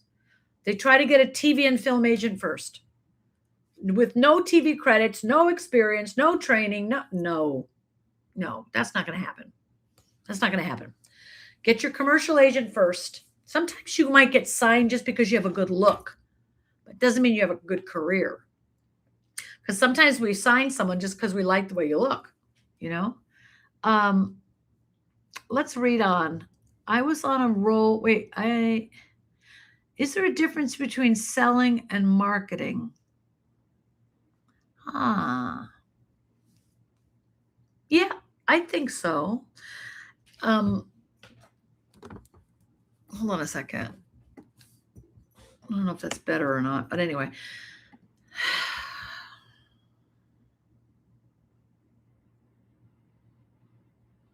Yeah, in this way, I think. Let me put it this way. Here's a bottle of water from El Basha. Okay, you want to get down? Can you? Because you're stuck. Oh, your nail, baby. Get down, sweetness of my life. So this is a bottle of water. El Basha is one of the most delicious Turkish restaurants here. Oh, I love it. The marketing. This package is its marketing. It's got this logo. So every time there's a couple of them. I've seen a couple of them in Bangkok now. So I know there's more than one. I don't know if they're franchises or the same family owns it, but it's the same logo. So every time you see that logo, it's the same restaurant. It's red logo, red cap. That's the marketing. The packaging is part of the marketing. And when you advertise, They use the same marketing, the same packaging, like Starbucks uses the Starbucks logo on the napkins, on the sign, on the window, on the poster, on the cups, on everything. That's the packaging and the marketing. The sales, when I go sit in the restaurant, would you like to add fries with that? Can I get you a bottle of wine with that? Did you want to have a salad with that? There's sales. The sales are, Best Buy can market to you to get you to get into their store, but when you get there, then they're going to sell you their products. So I think there's a difference. Marketing is to pull you in. Sales is to get you to buy the product. So all of the marketing, when you go in the grocery store and you see 65 different cereals, all of those cereal companies are trying to market to you through their packaging, their branding, their Lucky Charms with the rainbow and the little marshmallows, and they're trying to give you like chocolate covered this and flavored that, and they're marketing all these ideas to you, but ultimately you've got to part with your money to get that Frosted Flakes, and that's the sales part. So you got to get good at marketing, pulling people into your product, showing them why it's good, why they like it, so that they will buy it, and then that's the sales. All right, I hope that helps explain a little bit of that. Let me go to here let's see. Hi, Wendy. I was on a roll from 21 to 24, booked lead roles for Lifetime Network movies, films, and after giving birth, I left my agent, decided to start over, and now I'm sort of lost. Well, Alexis, just pick it up again. In other words, you got to get another agent. Get another agent. You're coming with some credits. You have some lifetime credits, and make sure there's no dates on your resume. We don't need to know what dates they were. It's okay. Tell them that you had birth. This is not abnormal. Women, sometimes men, but women take off a couple of years sometimes when they have kids, raise their kids for a while and come back. It's normal. Don't worry about it. You can also call your agent if you didn't leave on a bad term. And I always tell people, don't leave on a bad term with people, right? But maybe your agent will take you back even. You say, I had my kid. I had to spend a couple of years raising her, but I'd like to get back to work. Could we work together again? You were such a great agent, and I'd love to work with you again. Maybe they say yes. Maybe they say no. Try another agent then, right? I mean, your career is not over just because you took a break. In fact, I tell people sometimes, take a break. Take a break and go take a vacation. Don't even work for a year. Go learn a new skill. Go learn a language. Go do something. Take a break. This thing isn't going anywhere. All right. So I would make a list, Alexis, of agents that you could have set up meetings with. Send them your materials. Let them, don't have to talk about, I took this off unless they ask you. If they ask you, you can talk about it. Right now, you just say, hi, my name is Alexis. I live in New York. I'm training with so-and-so. I've booked 6 Lifetime movies and several films. I'm a mom. I play a lot of lawyers, nurses, teachers, cutthroat attorneys, or loving caregivers, whatever you play, whatever you used to play, whatever you want to play. And I would love to meet with you and see if we're a fit. Here's my Actors Access link and my Casting Networks link, and see if you can set up the meetings. Don't worry about the time you took off. It's done. People take time off. You're alive. It's okay. Don't overthink it. If that doesn't answer your question, ask me another one. Is it best to be one of the first people to submit to an audition? No, you need to just turn in the best audition you can. Sometimes it's hard after working full time, coming home to see an audition email. I feel guilty for waiting 1 to 2 days. Well, if they give you a 3-day window, you can turn it in 2 days. You don't wait to the last minute, but you certainly don't have to get it right. And get it in as soon as it's good. Do the best you can and send it in. Cat, you're going to be stuck there. Your foot's going to get stuck. See, ouch. And then that was ouchie. All right, let me read. I'm signing up for your program. Oh, I'm so happy. Good for you, Raising Duff. Good. Happy to have you. Love to have you. Sounds like we should have saved $2,000 for unexpected acting expenses. I would definitely put some money aside. Can I teach you something about money? And some of you may already know this. Some of you may already know this. There's something called the S&P 500. The S&P 500. You can go do your own research. Let me put it in the chat. Get down for a second, baby. S&P 500. It means Standard & Poor's 500. It means that the top 500 companies right now that you can invest in, all of those, the top 500 companies, when you put your money and buy stock in that top 500 companies, if one of those companies goes broke, the one that was 501 goes into the 500. It's always the top 500 companies. Delta, Atlanta, AT&T, Microsoft, all the top companies, right? That money pays you more than putting it in your savings account, which pays like 1% interest or 2% interest. You could put it in a bond, which 5% interest, but the S&P 500 typically pays 10% interest. And your goal is to put it in there and never take it out. This is how you get rich. Okay. Let's say you're 20. Put $100 a month in that S&P 500 for the next 40 years and do not touch it. There's something called, I'll write it down, compound interest calculator. They don't teach you this in school. Compound interest calculator. Let me give you an example. Okay. When I was 23 years old, I made a record. I made $74,000 on that record. Now, let's say I had invested. I'm going to get my compound interest calculator. Compound interest calculator. Here we go. I'm getting it in a new window.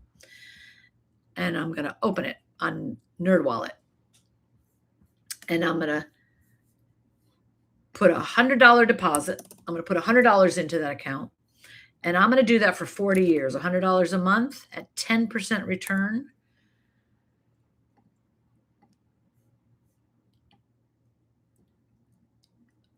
Hold on a minute. If I put $100 a month for 40 years at 10%, it'll be worth $559,000.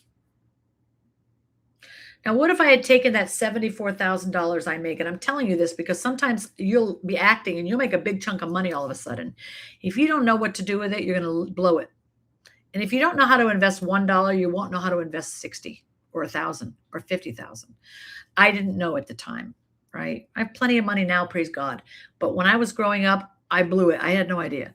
So let's say I made that $74,000, and let's say I just put 20,000 of it away. And let's say I never touched it. And then I added that $100 a month for the rest of the 40 years. It would be worth $1.4 million right now. Let's say I put all of that $74,000 in there. After taxes, it was 50. So 50,000 in there. It would be worth $2.8 million right now. But what I did was I bought a Porsche.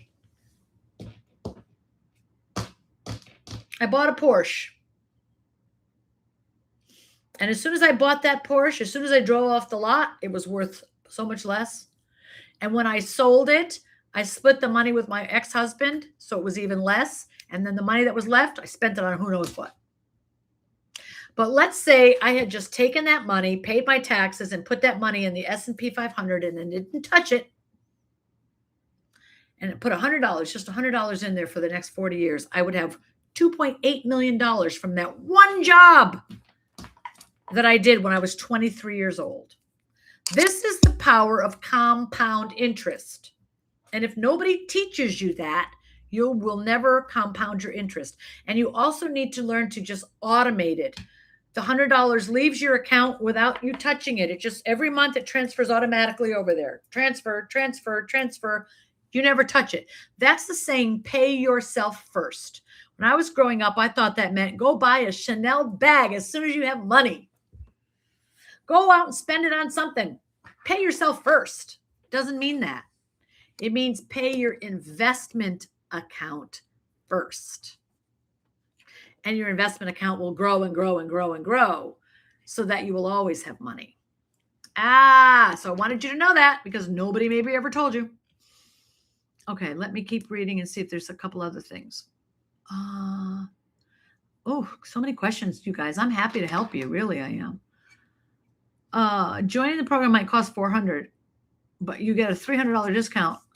The knowledge, the connections that you gain are worth way more than $700, obviously. And if you get an agent, you get booked, you make it back. Yeah, listen, $400. I'm not here to sell you my course. If you want to join it. But if you take the course, it's $400. You can write that off on your taxes. It's an investment. It's education. Write it off on your taxes. Also, the whole point of it is to work. You book a commercial for $1,500, or you book a co-star or a guest star for $9,000. You've more than paid your course back. What's a waste of money is if you don't take the course, you go pay $500, go get your headshots, you get them back. They all look alike. You can't use them. You don't get auditions. You can't get an agent. Now you got to spend $500 again to take your headshots. That was a waste. That was a waste of money. Or you're training $400 a month with the wrong coaches. Why? Why? You need to train with somebody who's going to teach you what you really need. You need someone to look at your acting and say, okay, here's what's good. Here's what's not. And not somebody you're paying an acting class because they want you in their class, right? So hold on. My cat seems to think climbing under the computer is a good idea. Nope. You just unplugged it. Not a good idea. Come on, kitty. I know. Okay. She really needs my attention. Let me answer these quick questions. I got to go. I know. Yeah, but the reason I say that, Virgo, is $2,000 saved up for unexpected. You're going to have, life has unexpected expenses. Okay. You should have an emergency account, and you should have an S&P 500. Go to YouTube, type in S&P 500, the basics, and you'll start learning. Read a book called Rich Dad, Poor Dad. Rich Dad, Poor Dad. Read a book called The 4-Hour Work Week. These are important books. Information is power, kids. When you put information in your brain, man, nobody can stop you. Been watching for a short while from the UK. You do great work. Thank you. I got an agent without a reel. I wonder how specific I should be about building that. Your reel is critical. So if it's just a single scene with a reader off camera, it's critical that it is extremely good acting and you get coached on that. When you create a reel, it's so important that each of those scenes on your reel have high stakes and that they are different from each other. Or you might have a reel where you play a father, a lawyer, a police officer, a nurse, a teacher, a doctor, a mother, a sister, an aunt, any of these things on a reel, a CEO, an assassin, a villain, a criminal, a patient, any of these things. You want footage that you could really use for jobs that are really happening. Don't make your whole, don't try to pick fantasy. I want to be the tooth fairy. I want to play a witch. How many witches are being cast on television every day? Like there's one show, Charmed, which is canceled. The Witches of Mayfair, something. Like you get a witch show once in a while. I love those shows. But 99% of television is crime, drama, cops, criminals, victims, medical dramas, family dramas, hiring, finding solutions to cases, comedies, not witches, right? So pick scenes that are about something you could really use. And if you have an agent, like you just said, ask them what they are looking for. What kind of footage do they want? You should know yourself. What kind of roles can you play believably? And then make sure you have a piece of footage for 3 or 4 of those. Good questions, all of you guys. Good questions. Good questions. I'm so glad we're spending this time together.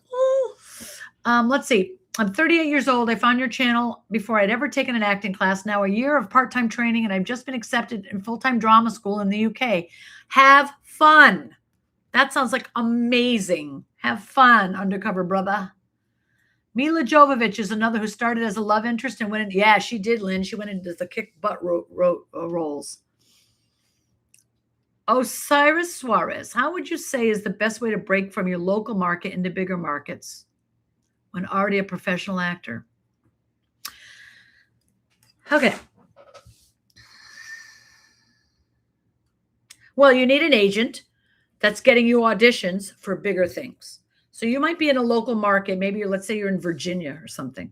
You need to get an agent that is submitting you for projects that are the mainstream projects, the bigger projects. And if you don't have an agent that's doing that, that's what you need to do. Because I have a friend that's books every job he books. He's in Denver, Colorado. He's booked every television show he's ever booked from Denver. I have another actor at my HWC who I think he's done 6 or 7 TV shows now. He did them all from Texas. I have another actor in Arizona. He did Sympathizer his scene was with Robert Downey Jr. He did Chicago Fire. His name is Michael Ray. He's in my school. He started with no career really, and now he has a career, right? You cannot keep jumping up here, sweetness of my life, and unplugging the computer. I know, but mommy's almost done. Okay. Oy. That's why she's called Velcro. Do you get it now? Do you get it? That's why he's called Velcro. Because he lives right here. He cannot function without being right here. Thank you, God, for this gift. All right. So yeah, I mean, you need an agent that has exposure to more jobs outside of your market. Your agent right now might not have access to those things. Or if you don't have an agent, you need to get one. And that's how you break out of the local market to bigger markets. Your agent gets you experience, gets you the opportunity.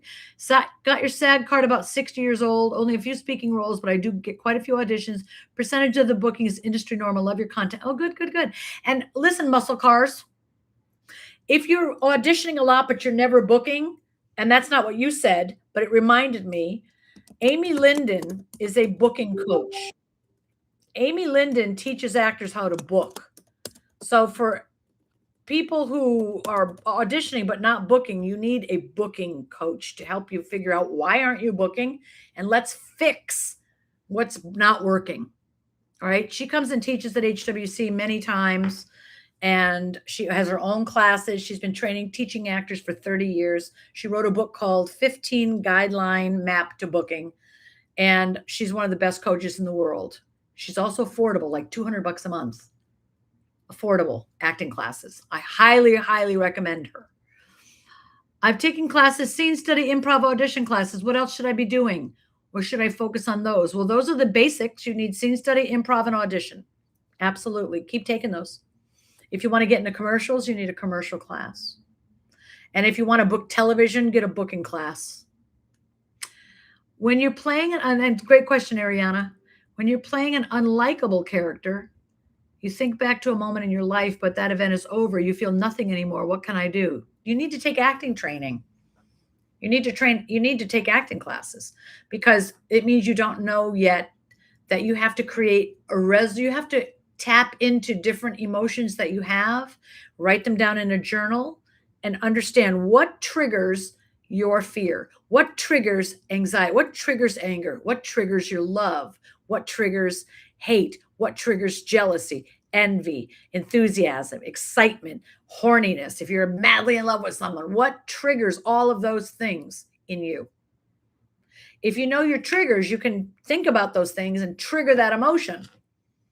But you got to train yourself. You got to sit down with yourself and say, okay, I need to play a character where I'm madly in love.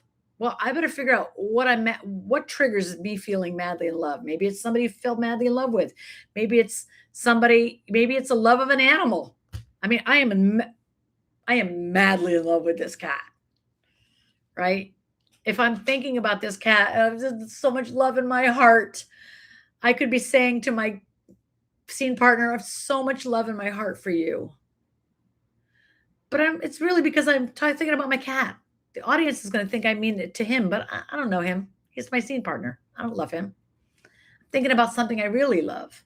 So you got to know what triggers your emotions. That is your job as an actor, to uncover your triggers so that you can use them to pull up real emotions in your scenes.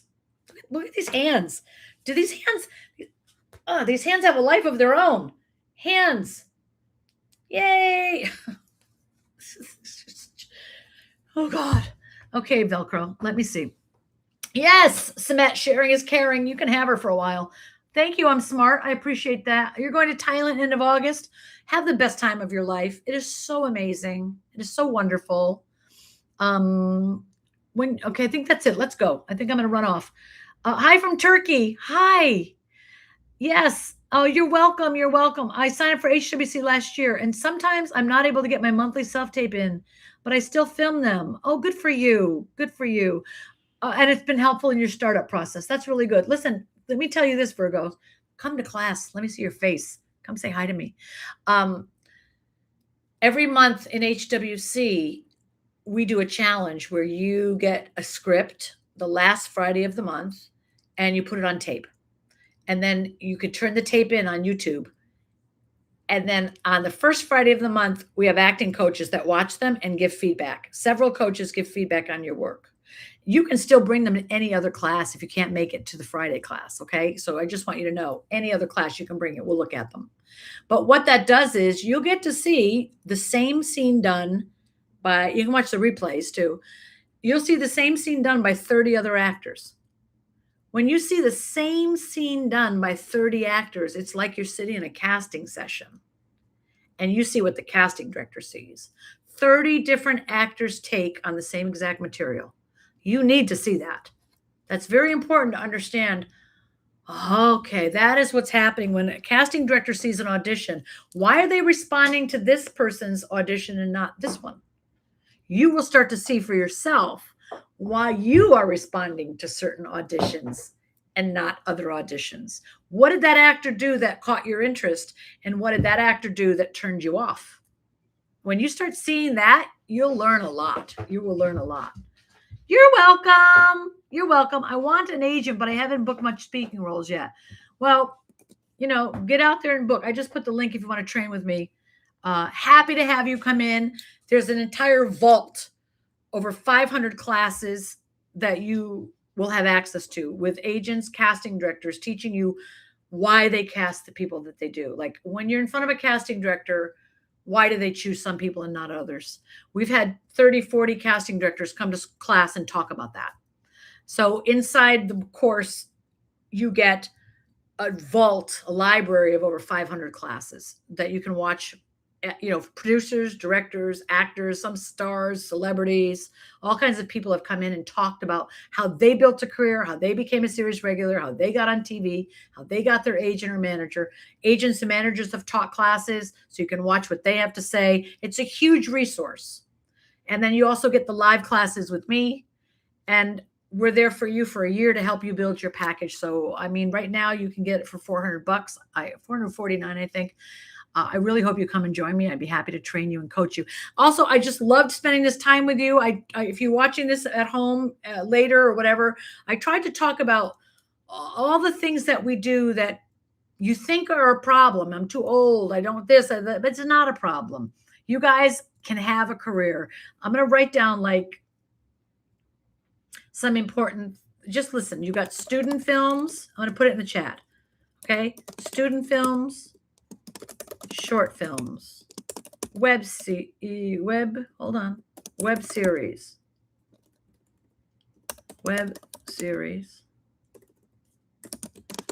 voiceovers, commercials, non-union feature films.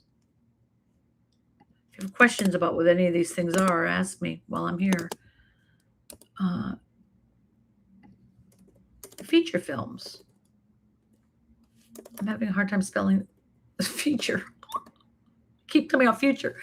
Non-union feature films. Okay. I don't even know what that symbol is in front of the web series. How did I get that? Magic. Non-union feature films. You have TV. You have verticals. Look at all those different things you can do. That is a lot of different kind of work. Oh, theater, live theater, and you can get paid to do all of these things. Well, there's no theater. Theater, right? So you could get paid to do all of these things. I want you to think of your acting career. These are multiple streams of income. Maybe you got 100 auditions this year. You booked 10 commercials, 3 TV shows, a couple short films, a non-union feature film, 2 voiceover jobs. You're making money. You got your day job. You're doing what you love. Let's call that success. And maybe you get on a show that gets picked up and you get 10 more episodes. That's so great. I have 6 series regulars at Winner's Circle right now. 6 series regulars. They didn't have careers. They trained with me. Now they have they're series regulars. And there are other actors that are not series regulars. Some are doing a lot of guest star work. Some are doing a lot of co-star. Some are doing a lot of commercials. Some are doing a lot of voiceover. I have one girl that did 14 or 16 verticals this year. I read 2, Jan and Jen, both J's. Jan and Jen Arundel. She did 17 or 18 verticals this year. She's getting paid bucks and she's on set every day. She's on set all the time doing verticals. So there's like so many different things. You could be making a living acting. If you want to be a star, that's fine. Shoot for that. And realize that not everybody becomes a star. In fact, if there's 160,000 members of SAG, only 1% of them are stars.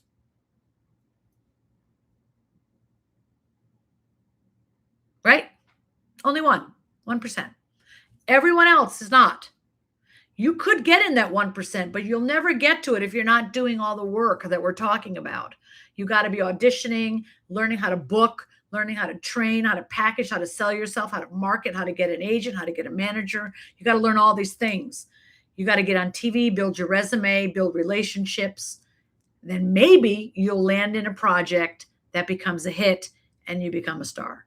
But you don't get there without doing all the other things first. So you build your career, and that's why I tell you, enjoy the journey. Because the destination is great. I know you're all looking for the destination, but it's the journey that you should really enjoy because that's the daily process. And when you become famous, you got other issues to deal with. There's some people that are famous that are like, oh my God, why did I do this to myself? Fame is not for everybody. Okay, so here's a couple more things, questions. Are there any online auditions I can apply to as someone that doesn't live in the US, like commercials? I wouldn't try to do commercials from another country. What country? Hi, Kyle. What country? Sam Smith, what country are you in? I can see you right now. Hi, Morris. Bronx, can I email my headshot and you can let me know if they're pro enough? I'll tell you something else. In Talent Managers for Actors, it's my Facebook group. Every Thursday, they do a headshot critique. They do a headshot critique day where you can post 2 headshots. And they'll give you critique on whether they're professional or not, or whether they look good or not. Your headshots should tell us exactly how to cast you. We should look at these 2 headshots and be like, so like, for example, I wish I could share my screen. I would show you some things, but that's what I do in my school. But if I could share my screen, I don't really know how to do that here, but if I could, I would show you an actress who looks like a hoodlum in one photo and a doctor in the other. Same actress. I don't think I can I share a photo? No. Oh, I'm sorry. I don't know how to do that. But anyway, she's got 2 headshots. One, she looks like she could be an Orange is the New Black. She looks like she's a gangbanger, homeless, a drug addict, a drunk, like she's in the foster care system.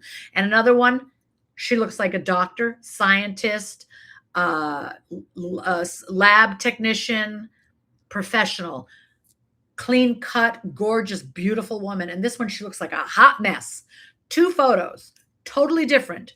One tells one story, one tells the other. This photo can be used for all these kinds of roles: Criminal Minds, Law and Order. She can play all kinds of criminals, victims, drug dealers. This one can be used for all kinds of other shows. She could play nurse, teacher, lawyer, doctor, professional, scientist, biologist, veterinarian, therapist, right? Different lanes. Those photos give me huge range of options to submit her for projects. I heard you. If you shoot headshots and you just give me the same look in every picture, the same role in every picture, it doesn't give me many options to submit you with. And so we're not going to have much luck. It's really important for you to know what are your 3 or 4 most castable types, and let someone help you figure out what they are so that you can go to get headshots and then get those so that you can present yourself correctly to the industry, because they make decisions like this. Bam, bam, bam. I watch that guy's tape in 4 seconds. I know whether I'm going to give him an audition or not.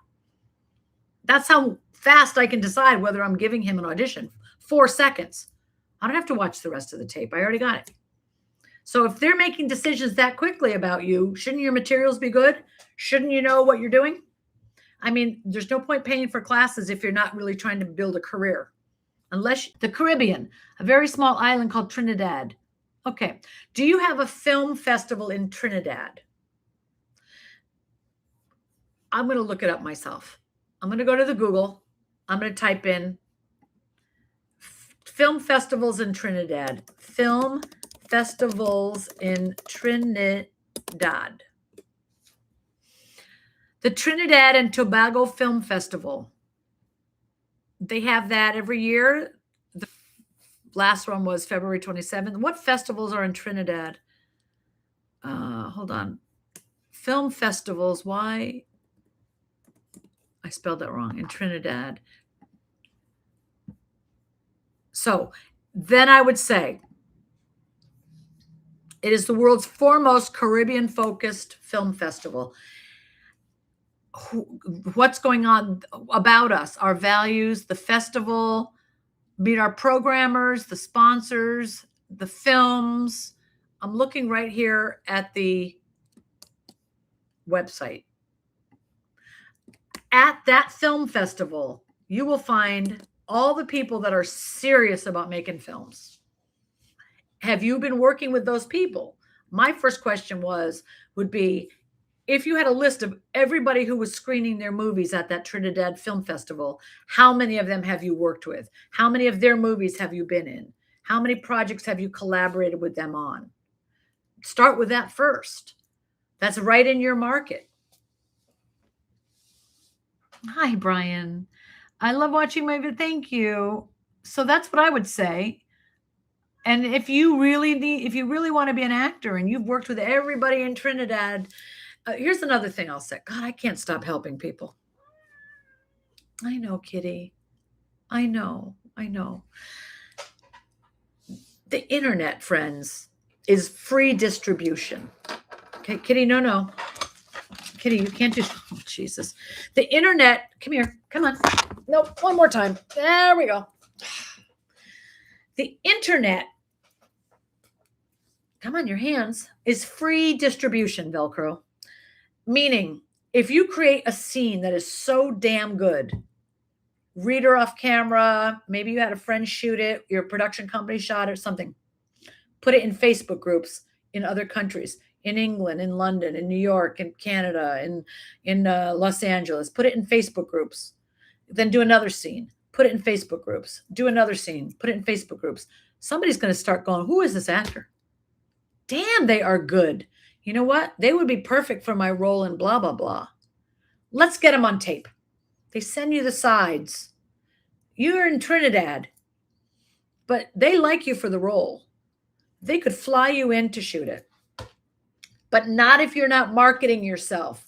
Marketing is putting your product out there for people to see. So you got to put good stuff out there, and you got to put it out on a regular basis. You have free exposure. Instagram, you could put up a scene every week or every month, a new scene. Instagram Reels, TikTok Reels, YouTube Shorts. You could create, I tell you, I teach so many things at HWC, but I'm touching on a lot of things tonight, but you could create your own films, enter them into film festivals, and get your work out there that way. You could create 5-minute short films on YouTube and every month do a new film. And your channel could be filled with films. And you could start putting that link to your films all over Facebook groups for producers and directors and writers. You got to build relationships. It's free.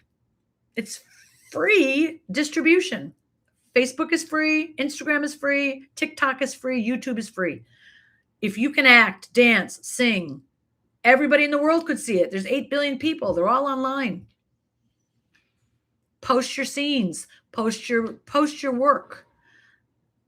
It won't mean everybody will hire you, but it could mean some do. If you got 2, 3, 4 jobs a year from those posts in other countries, wouldn't that be fantastic, right? So yeah, that's what I would do, Sam Smith. Oh, your mom got the child actor course a few years ago and you did it together. Oh, that's so nice. That's so nice, Alora. When you're too old to pursue your dream, you're good. When are you too old? When you're dead.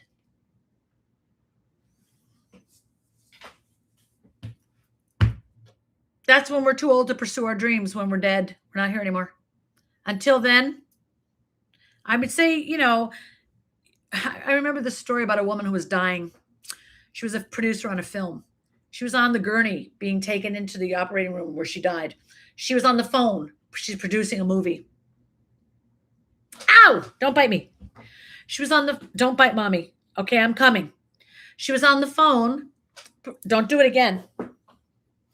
Producing a movie on her deathbed, trying to arrange for a certain scene and certain things that needed to be done on the phone. I just have to finish this, and went in there, operating, died. You do your dream until you can't anymore. If you're still here, you can still do it. I would say don't let anything get in the way. Not your family, not your friends, not anything. Do your dream. Do your dream. Okay. Can you do a video on a demo reel, like a bad one, and show us how to improve them? I've talked about that on my channel many times, but I can tell you, listen, you got to go to acting class and learn how to act, and then learn how to self-tape.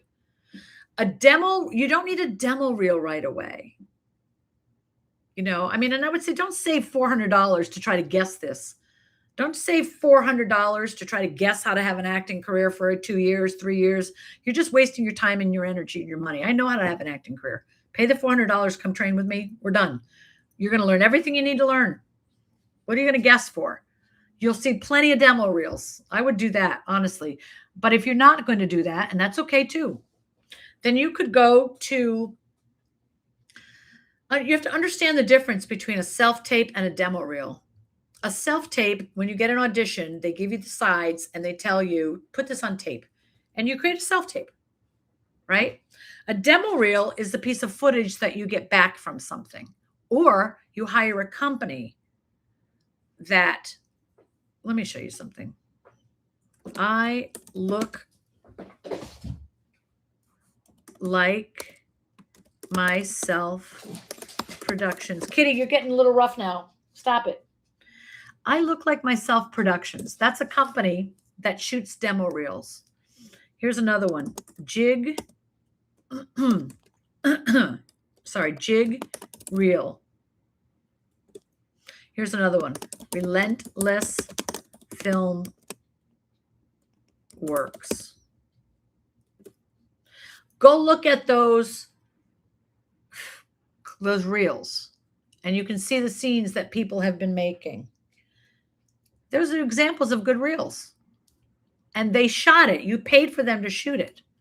Is there a good way to slate? Should we be bubbly or happy, or does it not matter? Be friendly. But if you're playing a serial killer who's mean and vicious, you don't want to slate like, hi, and then do your scene. Just say your name. All right. A music career. Honey, let me help you, teach you some things, Sam. You're also working on having a music career on YouTube and social media, 100%. Yes, and you do the same thing with your acting. Sometimes the answers are right there. We just don't think of it. And sometimes when you talk to someone, you get a different perspective and you're like, oh my God, I never thought of that. Yes, that's the same thing. Put out a new scene every week, every month. Build your audience, build your following. Today's actors build an audience. And that audience is what helps you build a career from wherever you are. Stay in touch with me, Trinidad. I want to keep in touch with all of you guys.